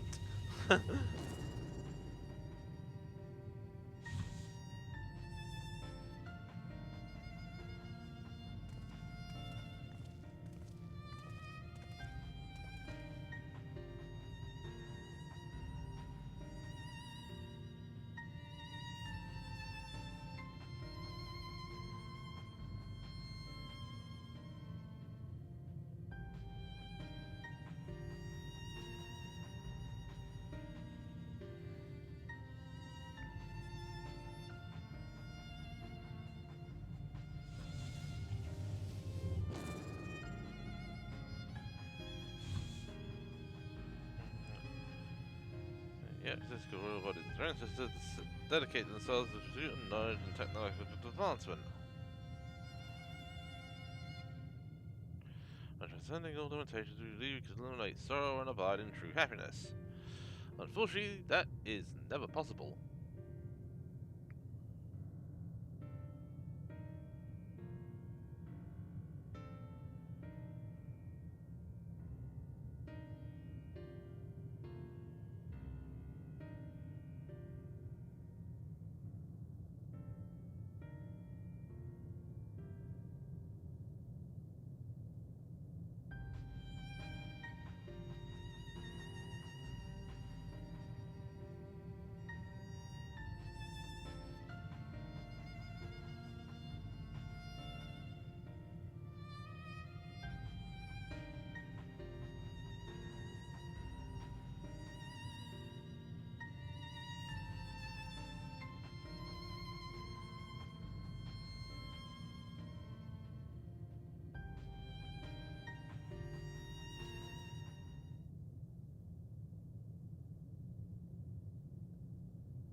I think it's Tao.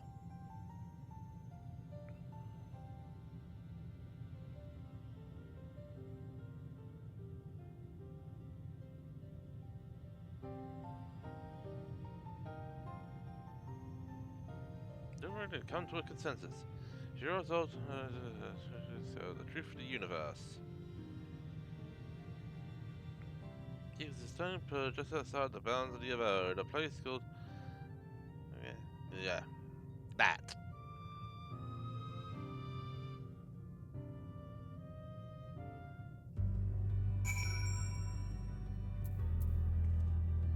Yeah, because I mean, it's 6:30 already, so... A fundamental truth. We will hear it, of course. Let us learn what has led to such an enlightened people to this indolent end.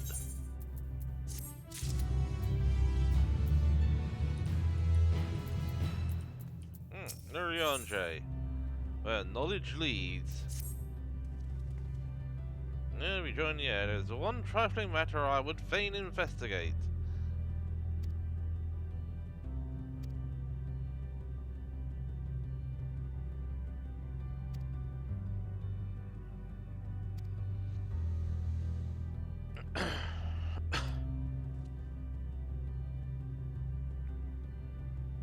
Okay.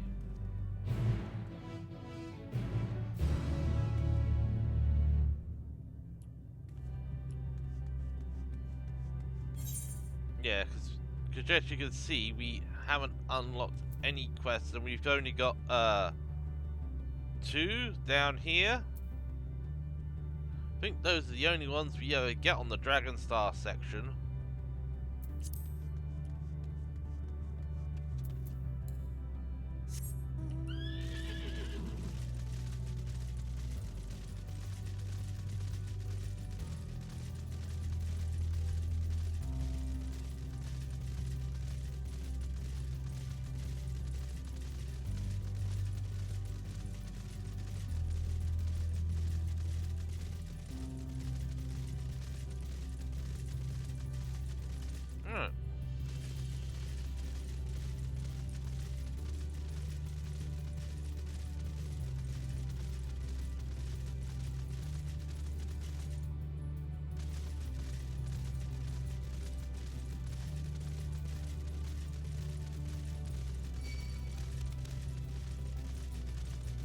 Sorry, I'm not in the mood. Okay, are you gonna disengage? Yes, you are!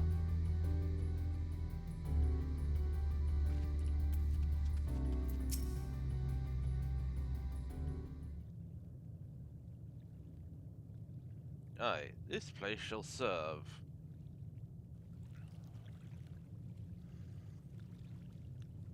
Is this...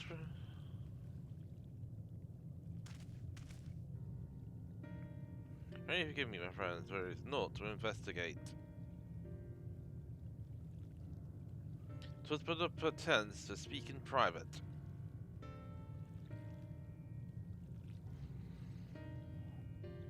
You have our undivided attention.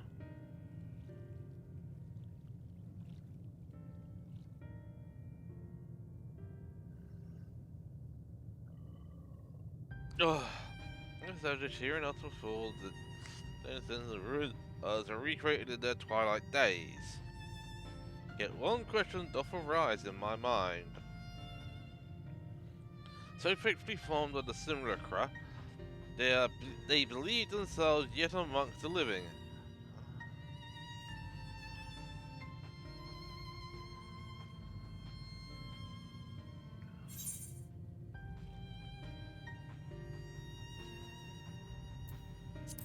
And he made contact with them while they still lived.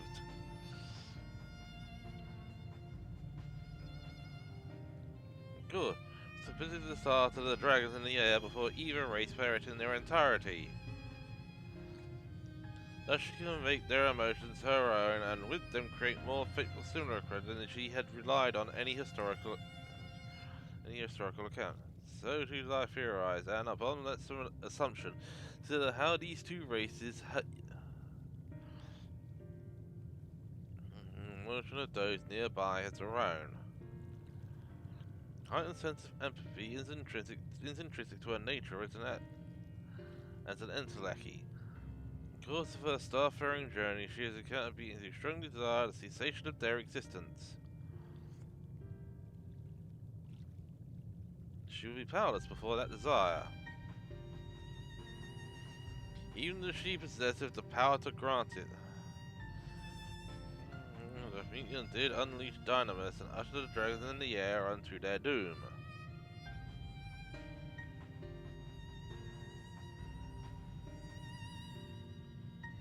Of course, such was not always the outcome. Full many stars did she find already lost to ruin.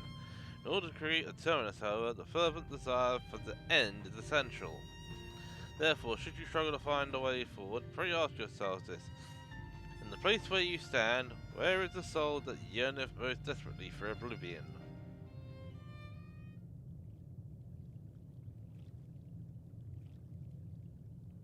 Why do you tell us this now?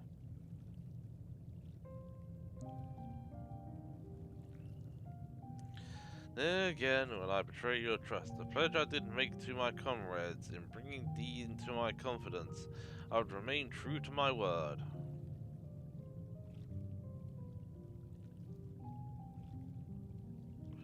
As for thee, let us consider it my fitting reward for the secrets I harbored for the Crystal Exarch.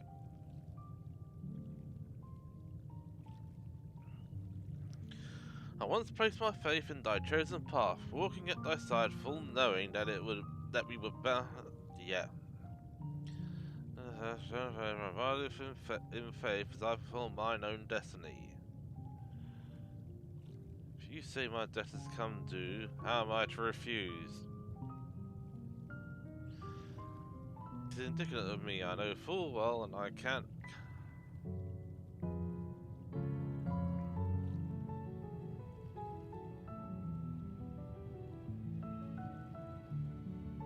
Next question.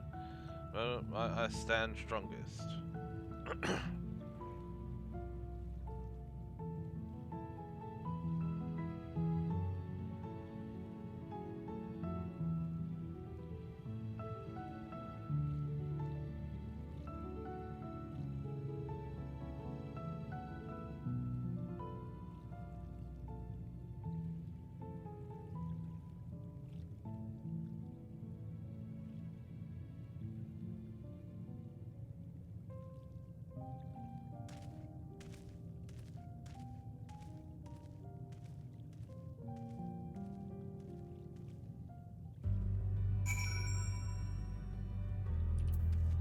Alright. Graha.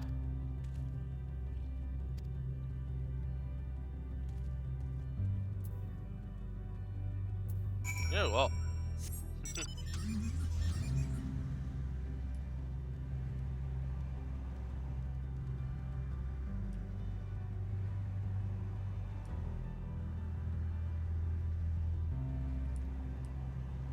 Yeah, 'cause I have to be careful because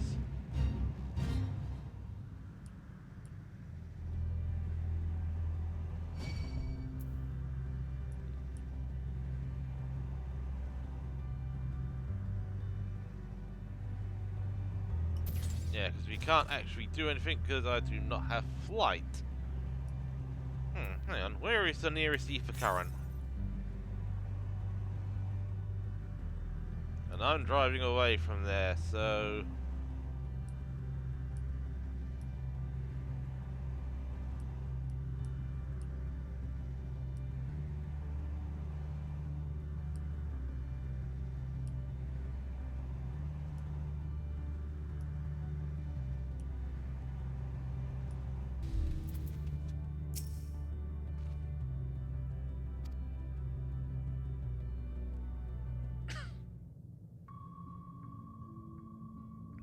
Please continue.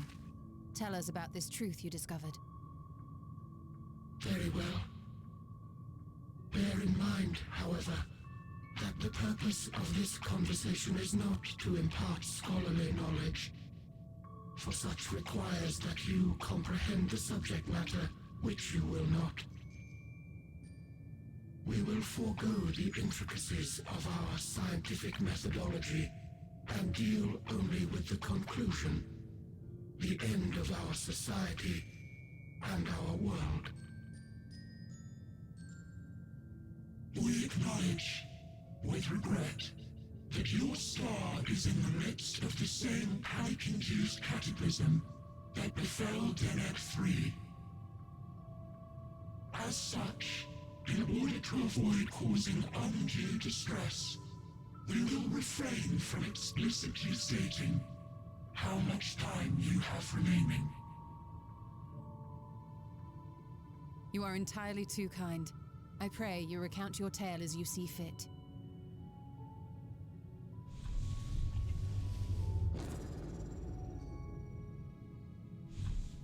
In the beginning, the universe was but a tiny particle. Then suddenly, this particle began to expand. Having remained entirely in the bounds of your star, the phenomenon may be difficult for your kind to grasp. But this expansion has since continued unabated. Speculating that the universe could not grow indefinitely, we sought to learn what might occur, and made a worrying discovery. The stars will continue to spread apart, as will their finite thermal energies. Eventually, all heavenly bodies will grow cold and freeze. No new stars will be born, and the universe will enter into an eternal ice age.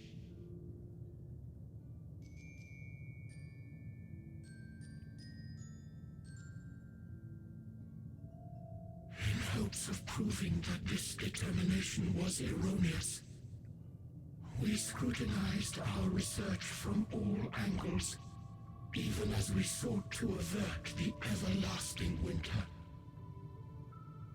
The endeavor proved fruitless. So infamously so, in fact, that it became synonymous with vain effort. The universe as we know it would end, and there is no way to prevent it. Beneath the weight of this knowledge, our society stagnated. Though we had time still, it was a cold comfort. Why strive for anything when desolation is assured? When our wealth of wisdom, accumulated since the dawning of our kind, would be forever lost. No civilization would rise from our ashes. No scholar recover our knowledge. In silence unbroken, naught would stir.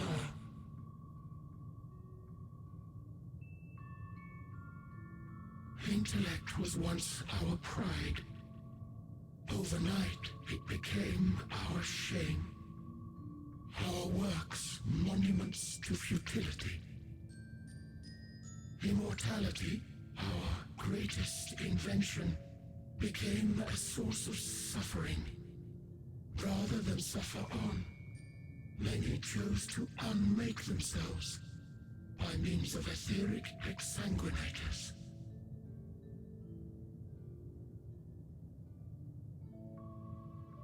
Etched upon these stones are the testaments of such souls. Though many left no words at all, thinking it a pointless gesture. Once we have obtained vessels of flesh, we likewise intend to vanish.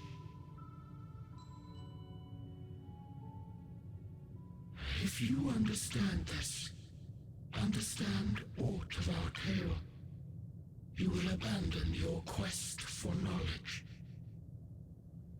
Ignorance truly is bliss.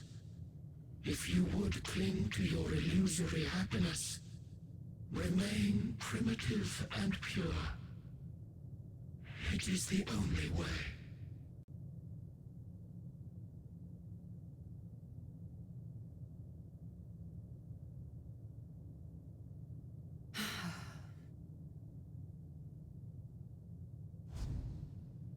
So that's your story.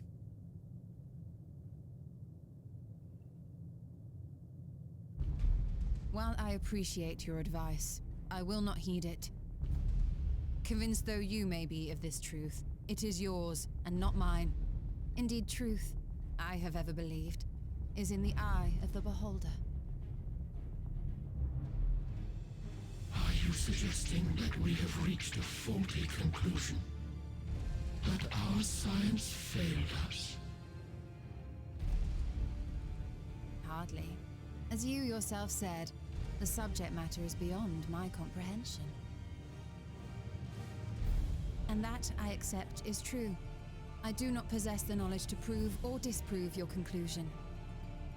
In my mortal years, I doubt I could even approach the wisdom of the Air. But of one thing am I absolutely certain. I would not be happier in ignorance. Y'shtola, no! You mustn't!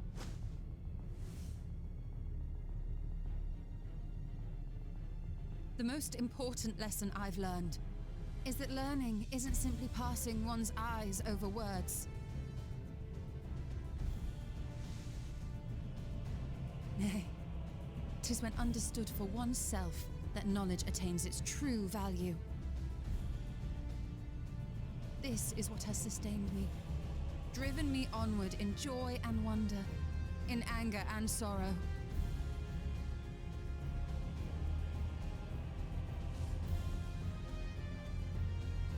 The universe may end, and all may be for naught, but I will live as I always have. I will always seek out new knowledge, and no conclusion of yours, no matter how grim, can dampen my desire.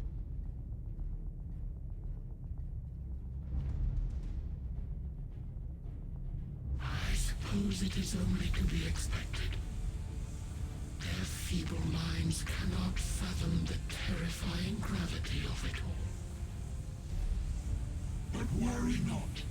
We consider it our duty to enlighten you, and we will not stop until you grasp the full extent of our despair.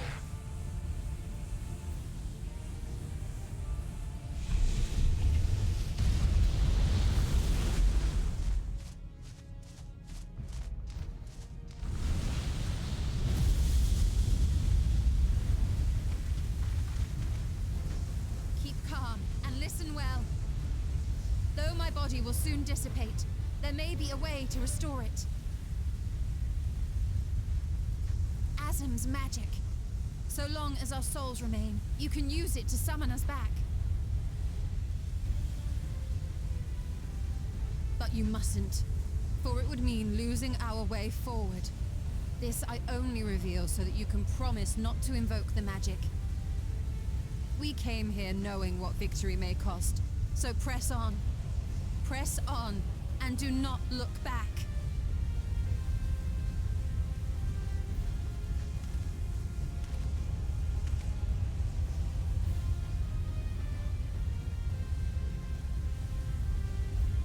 I shall join thee. As subterfuge is not required, thou shalt not suffer for mine absence. Riange. My resolve hath never been as strong as thine. Full oft have I wavered in my decisions, and afterwards been stricken with regret. In spite of this, I may still stand with my comrades, supporting them as they attempt the greatest of feats. This truth I have learned in the course of our journey. And many though my shortcomings may be, I may also claim to excel in prophecies. My studies, into which have granted me the flexibility of mind needed to bend this malleable reality.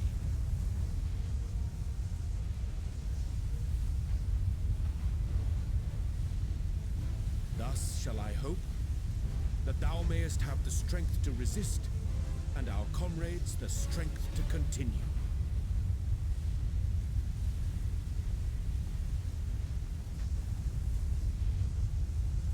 With you to urge us on, How could we possibly fail?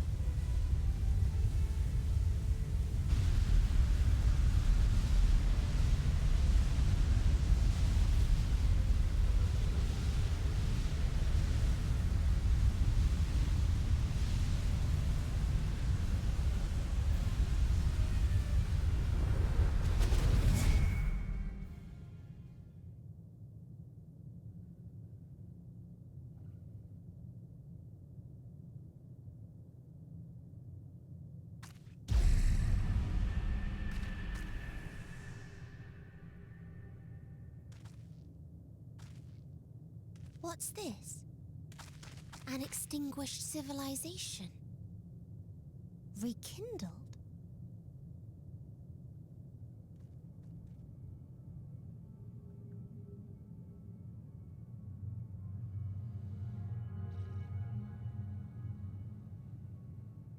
That's right. Our quest doesn't end here. We'll press on, and we will find you.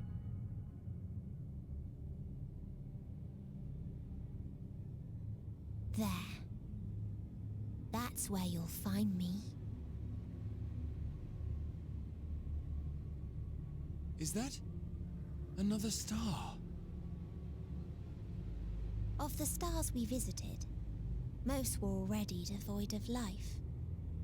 And where there was life still, the inhabitants wished for death.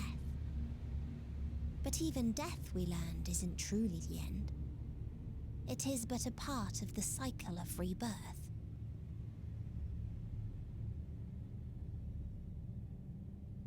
Souls return to the star, or in its absence, a larger flow. And eventually they are reborn. Alive again, to know suffering anew.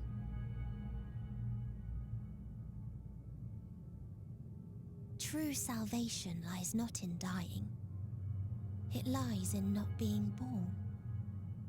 This is the gift I would give to you. To all life on beautiful Atheris. To that end, we created an egg wherein life cannot quicken. That dead sun. Attain it if you can, before your friends' emotions fade away, along with their protection.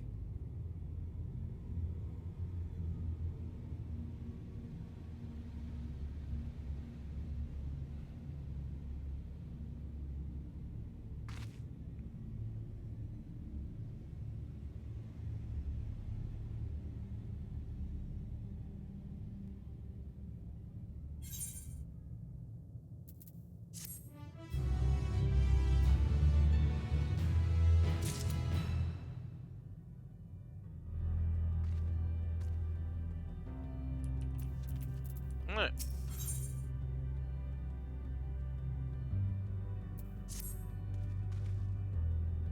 Ready to continue on?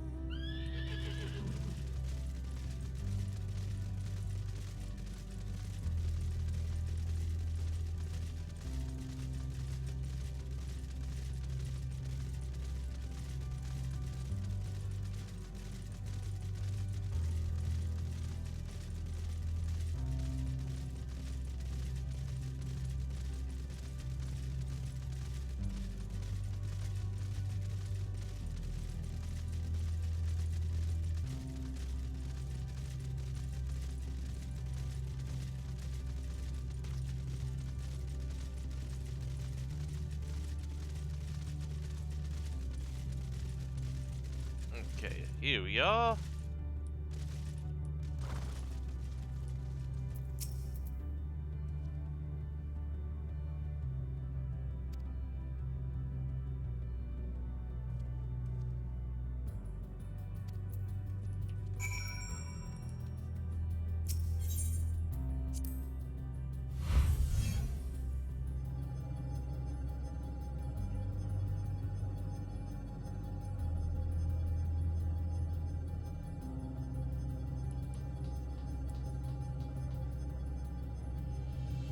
Shrunken Hexy.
And as soon as you arrive, not the most welcome of places, is it? Trying to find the denizens who are amenable to conversation.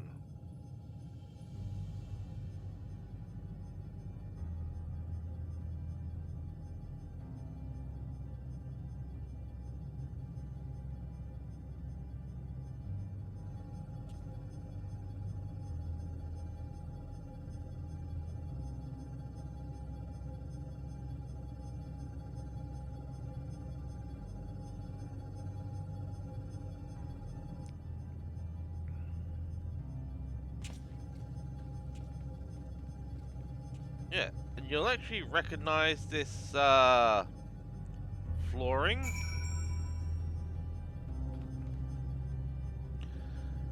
Because it's the same stuff we actually saw back over here.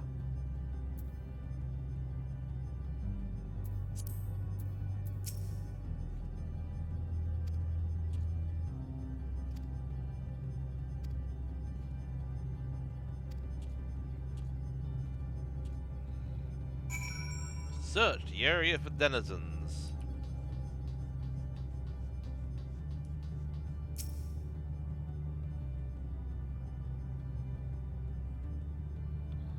Oh, and there's an ether. You see naught but patrolling machines in the area. They do not seem inclined to non-violent intercourse.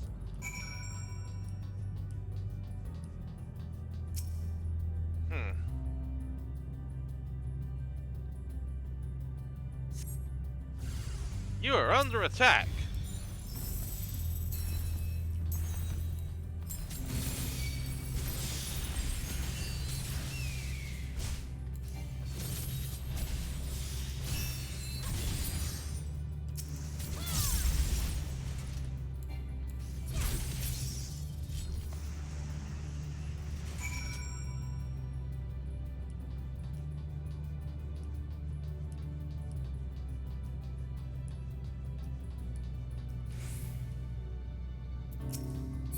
He is looking that way, and all right.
Base Omicron.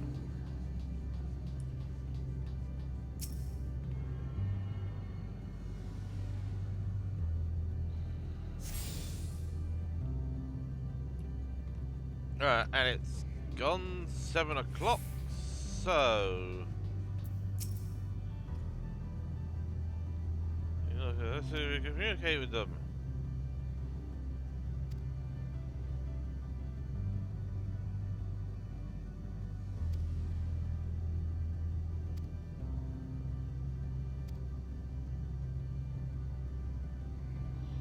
Yours is Alphatron. Our people, meanwhile, are called Unicrons. You stand within one of our outposts. We are preparing for war. As we presently do not have a designated target, you have nothing to fear. Your star becomes designated, however, you will be taken into custody and or terminated.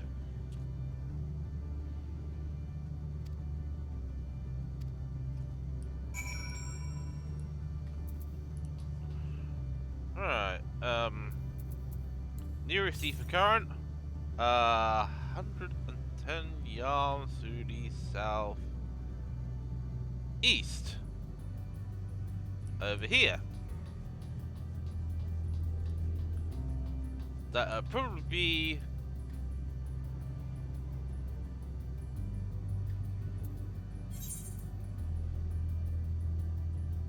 fortunately we don't have that part of the map present, so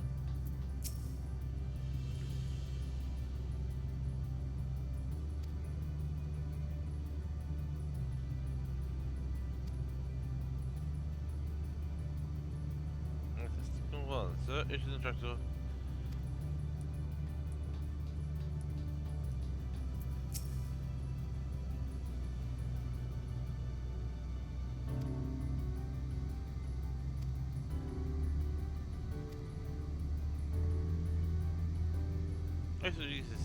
Subjugate the home world of beings whose strength was said to be without parallel, the dragons.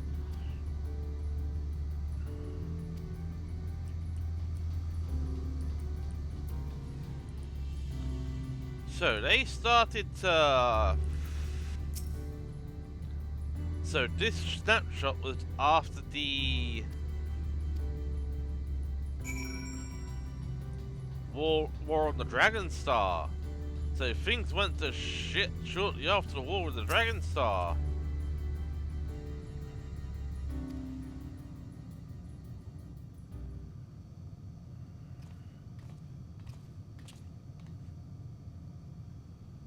There you are.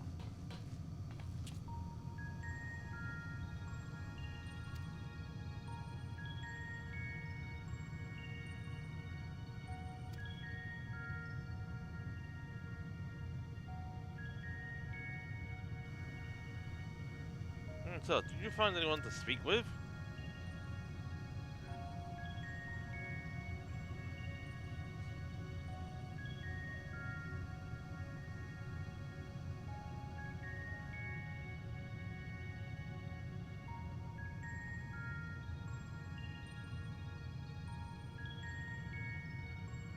Seek to advance themselves through conquest. Under their victory over the dragons, they stand ready for the next campaign, but their leader is yet to issue new commands, and so they wait.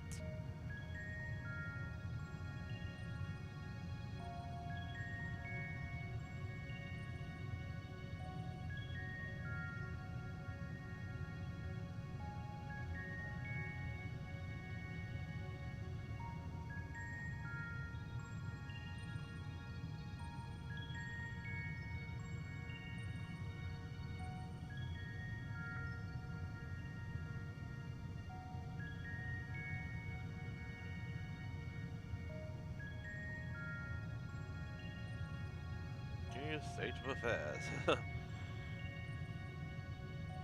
Dragons in the air long for death, the Oricrons long for conflict.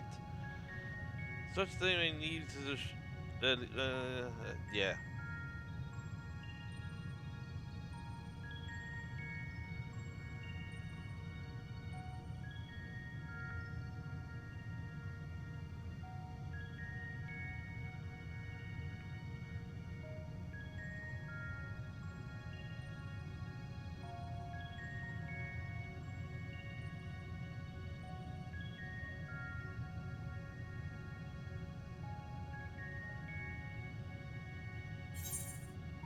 Alright.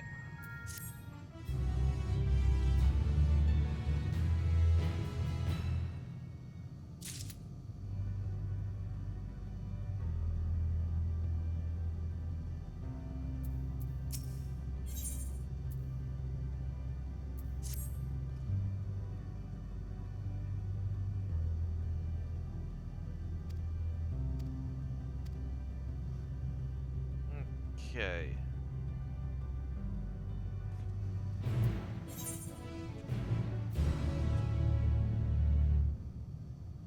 Okay, where was that? Hang on. Compass.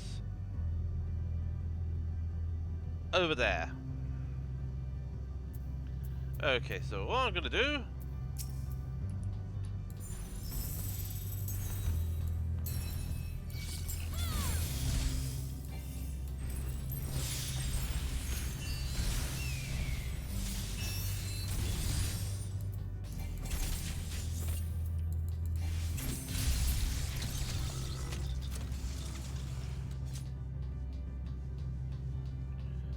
unceremoniously kick that.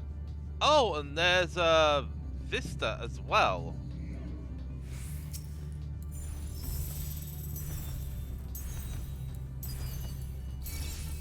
Hello. And two. And.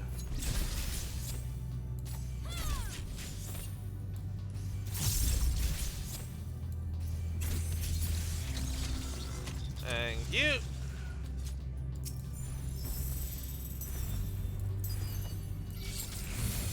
How about doing me a very big favor and getting lost?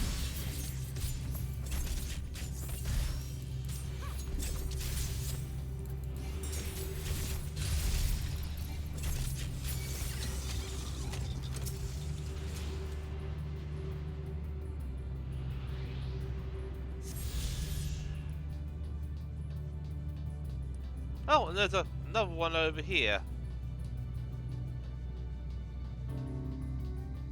Oh, it's actually on our way to our destination.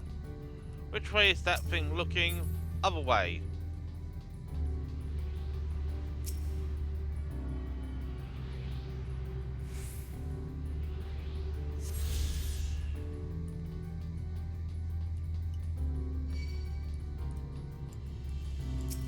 Oh, fuck.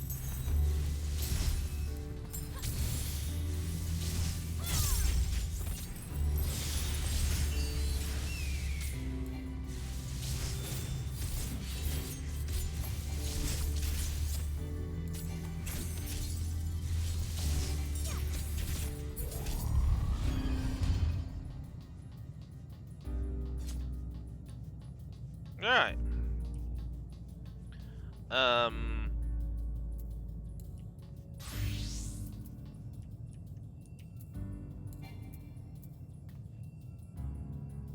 Oh. Nope. I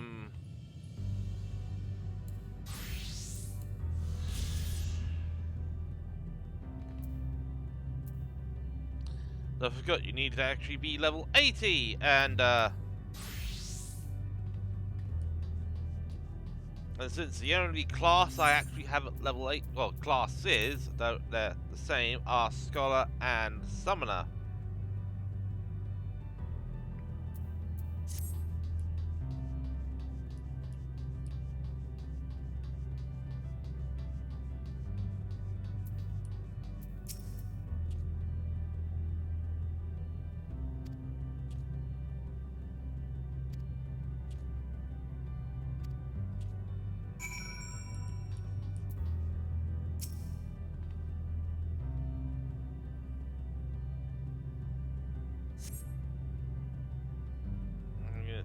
There's no response.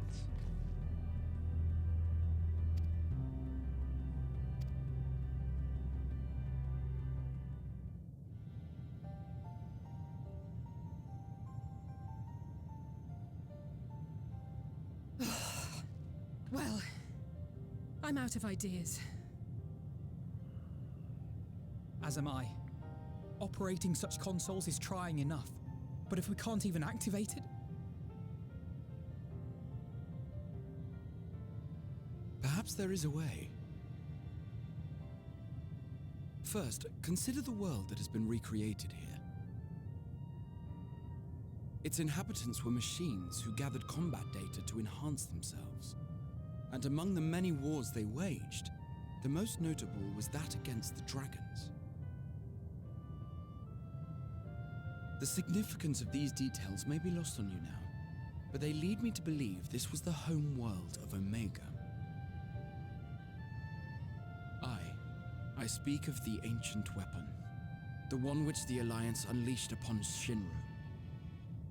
I will spare you the long story, but according to the records I read in the future, it possessed a single weakness: lightning.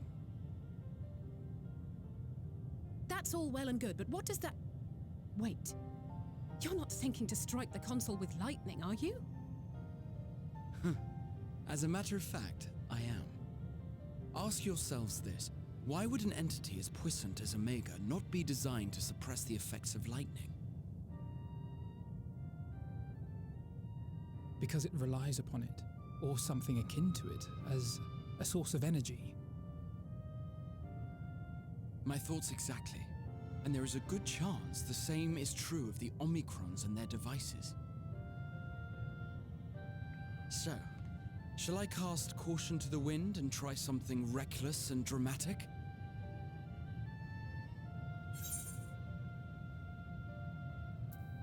Have at it.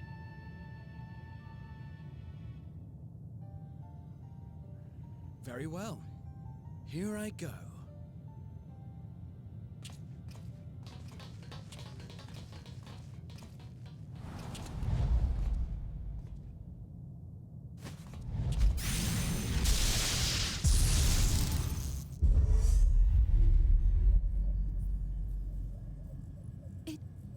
It worked!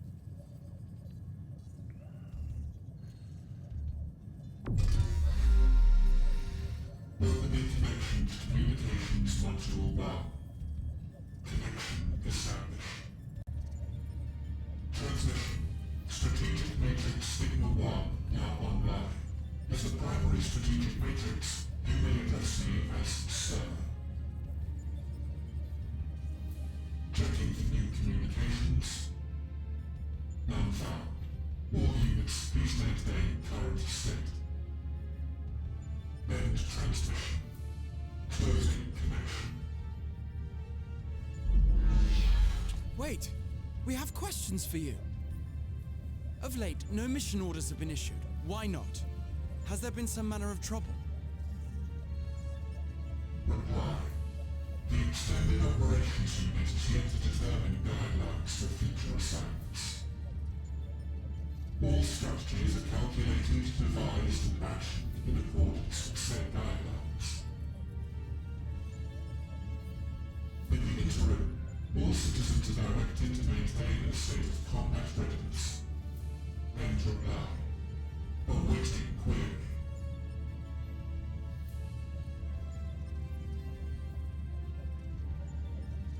Can you tell us why the Extended Operations Unit hasn't yet determined the guidelines?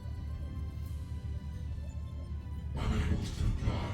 Information unavailable or access restricted. In that case, is it possible for us to communicate directly with the unit? Access denied. Unable to establish connection. Is there anything you can tell us? Have there been any abnormalities, like a threat to the star or widespread unrest? Reply. Negative. All citizens continue to operate at maximum efficiency. If your operations are suboptimal, please proceed to a maintenance facility for evaluation. Otherwise, stand by at your designated post. End reply. End transmission. Closing connection.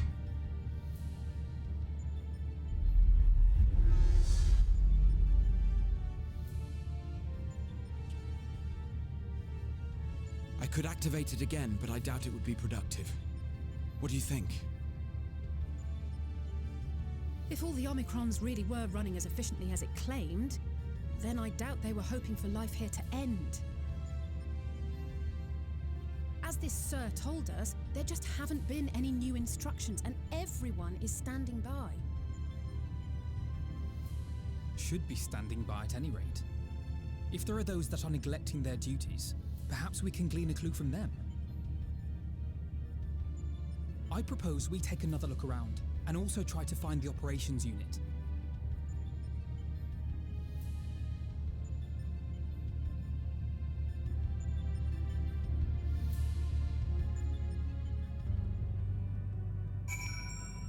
Right.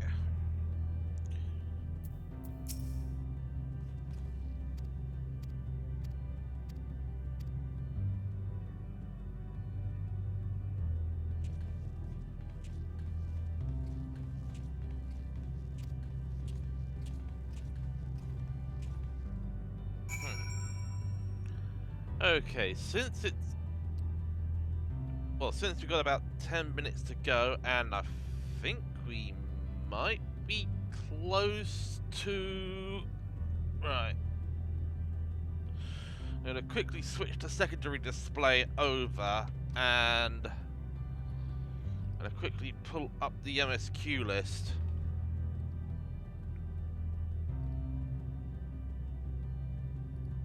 Endwalker main scenario.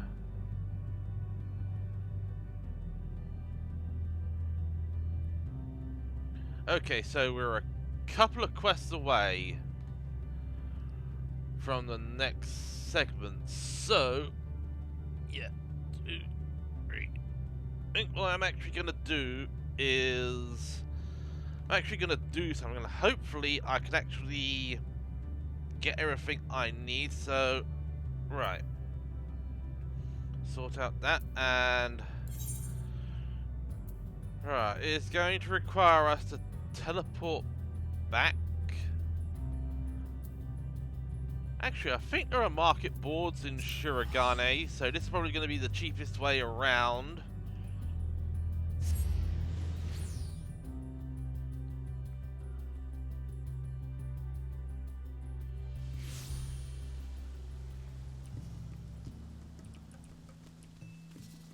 There we go, market board.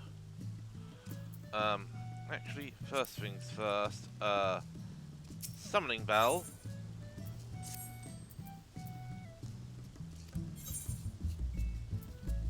Event report. And she has gotten to level 70. There we got plenty of those. Oh! Selling none. Actually,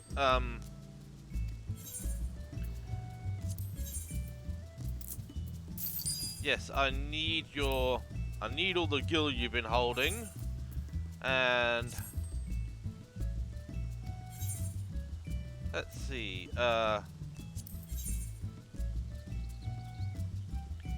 yeah, I think we managed to sell everything.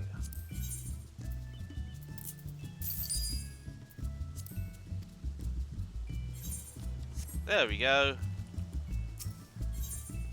So we got plenty of gil, right? So Dancer's Arms, Classical Chakram. Yep, thank you. So what I'm gonna do is I'm actually going to grab all of the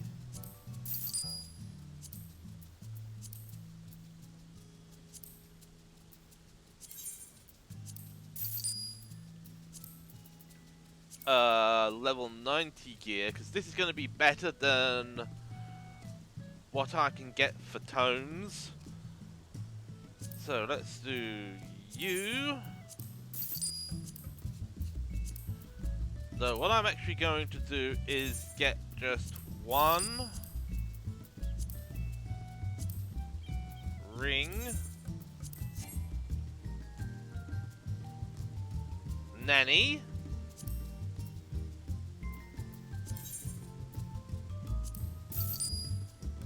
Thank you.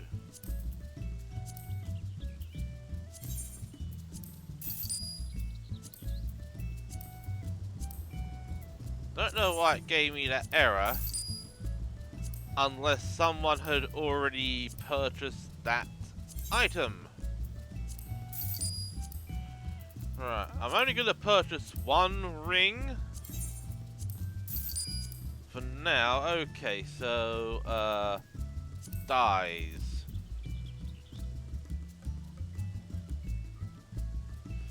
So I think we're going to need, yeah, we're gonna need some general purpose pure white. Okay, how many pieces are we gonna need? 1, 2, 3, 4, 5.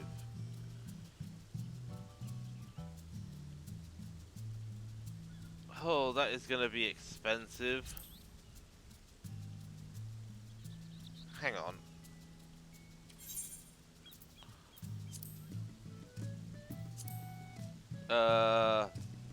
I mean, what are we gonna need to...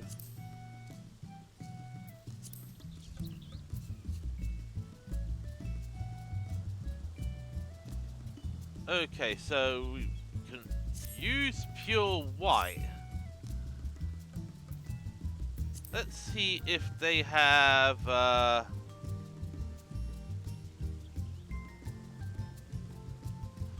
let's try.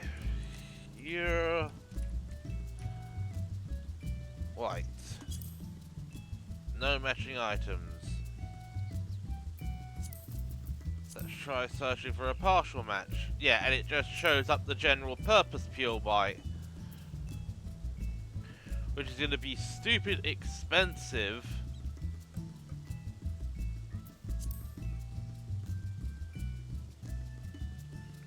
And I know retainers can actually...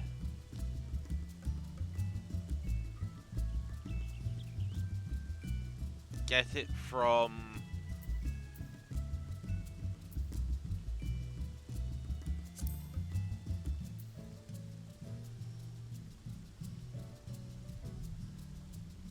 Yeah, I mean, that is expensive.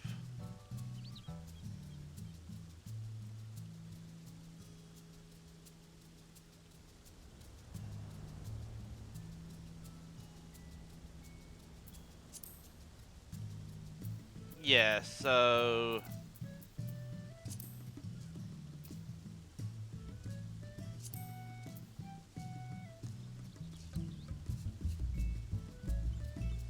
I think what I'm gonna do is...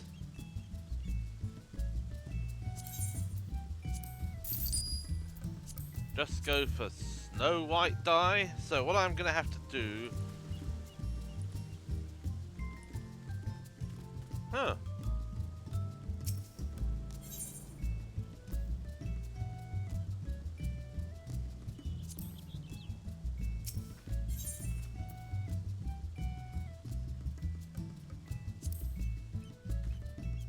Yeah, so there are actually chocobo being stabled here. Right, I think we can just... Oh yeah, that's right.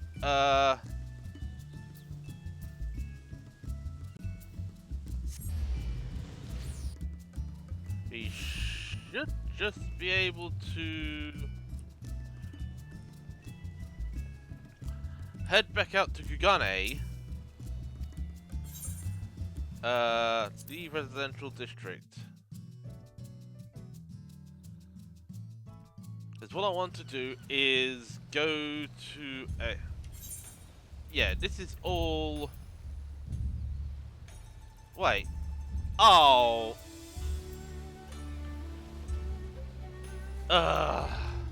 Yeah. I just wasted a fair bit of money buying accessories I didn't need.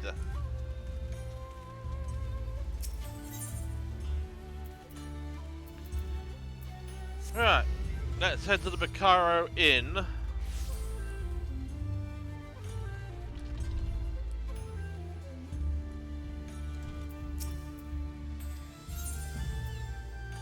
Retire to an inn room. Okay. Oh. Well, technically, I could put all of the accessories back on sale.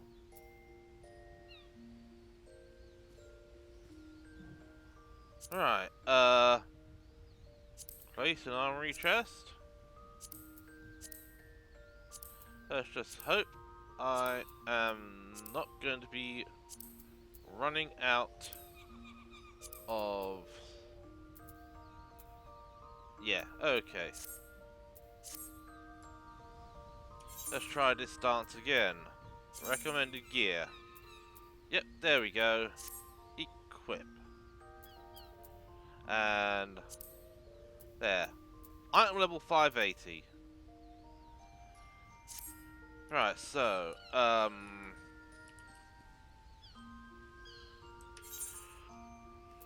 Alright, first thing I need to do is... condition... Oh yeah, that's right, because I did not...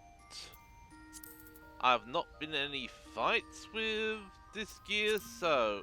Okay, so... Glamour Dresser... no. Head, body, hands...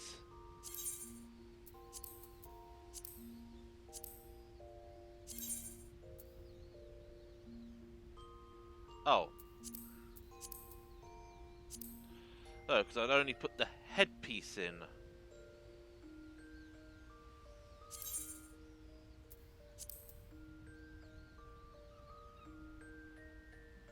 For half gloves.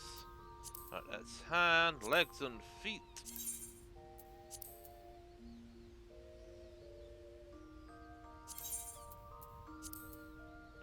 Right.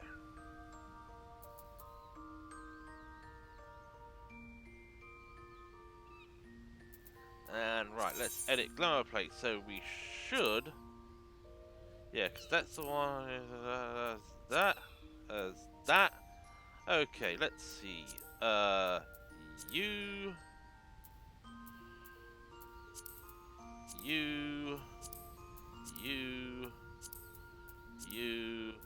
and you. Right, so I am going to...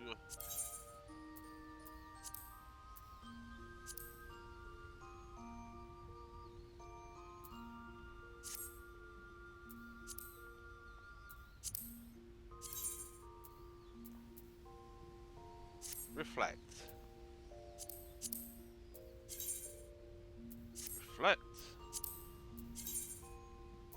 Reflect. Reflect. So there is still a bit of colour in there, so save the plate, and we need... Oh, we already had Pot of Snow White. There we go, and that is plate 5. Okay, so let's go over here to our macros and this one. And let's actually change that to 5 and re-establish it.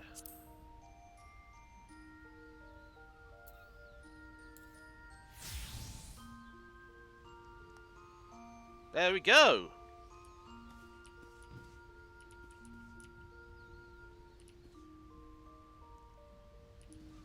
And what I'm actually going to do is...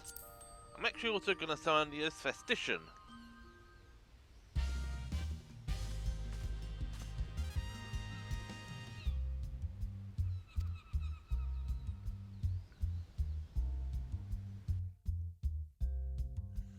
Because I think it's time for a new hairstyle.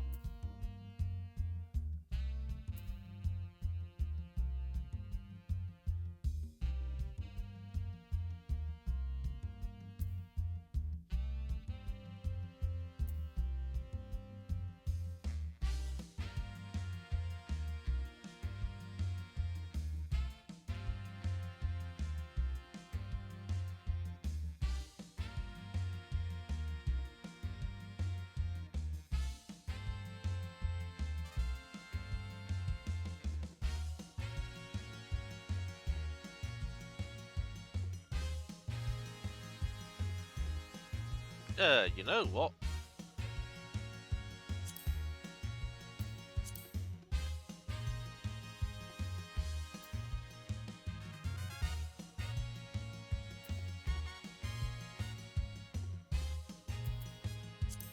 No, I'll keep that as that. So let's do this. Pay 2,000 gil.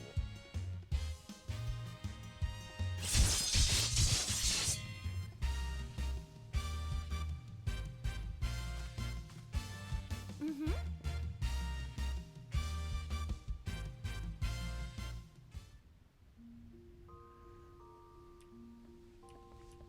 And there we go. Yeah, because I think I'm actually going to have to stick these back up on the market board. Summoning bell.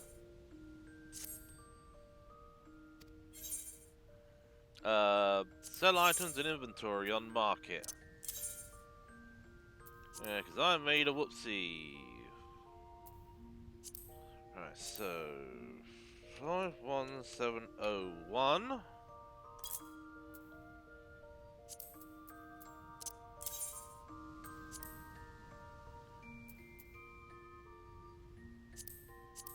Three, 4, 8, 1, 9.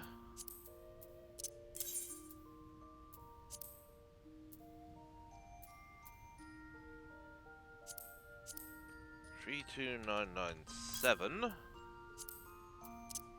and 55694.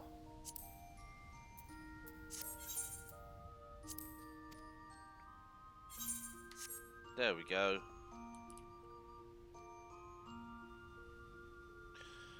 Okay. We are done, so let us head back to base Omicron.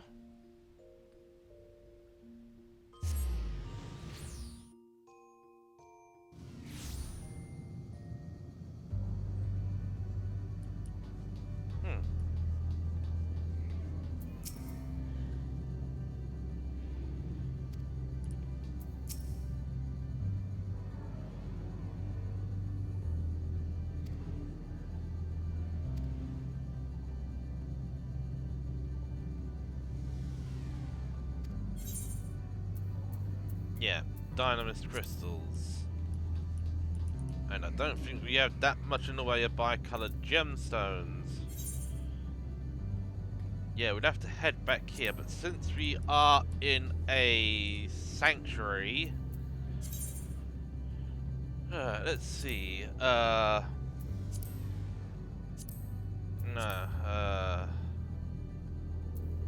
that's right. It doesn't actually come in there, it actually comes in... No, it's Travel Shared Fates. We have 72 gemstones.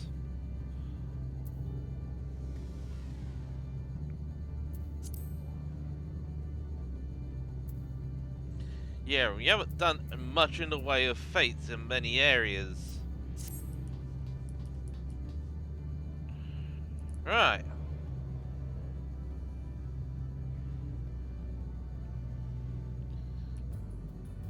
And since there's nowhere to actually sit, I think what I'm actually going to do is... Can we get up here? Yes, we can. Yes, we can. And, sit.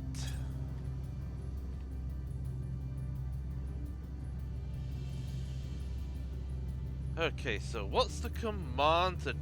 Hang on. Social, emotes, let's see. General...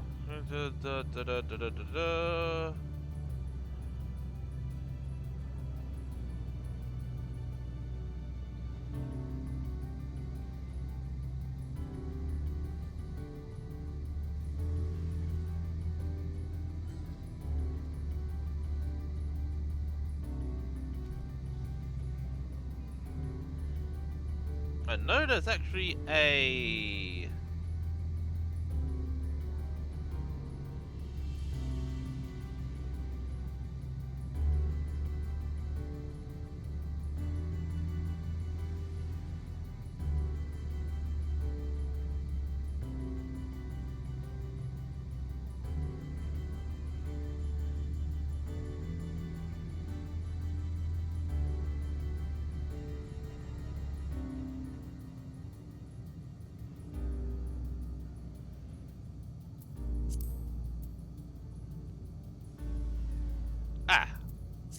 C pose.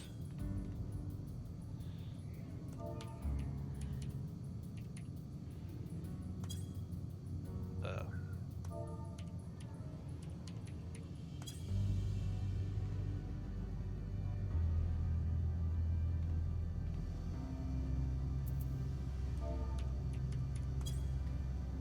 Right.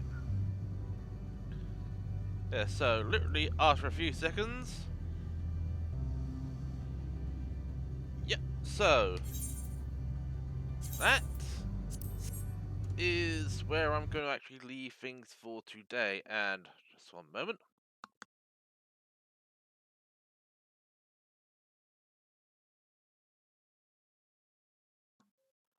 Right, there we go. So yeah, that is going to be it for today.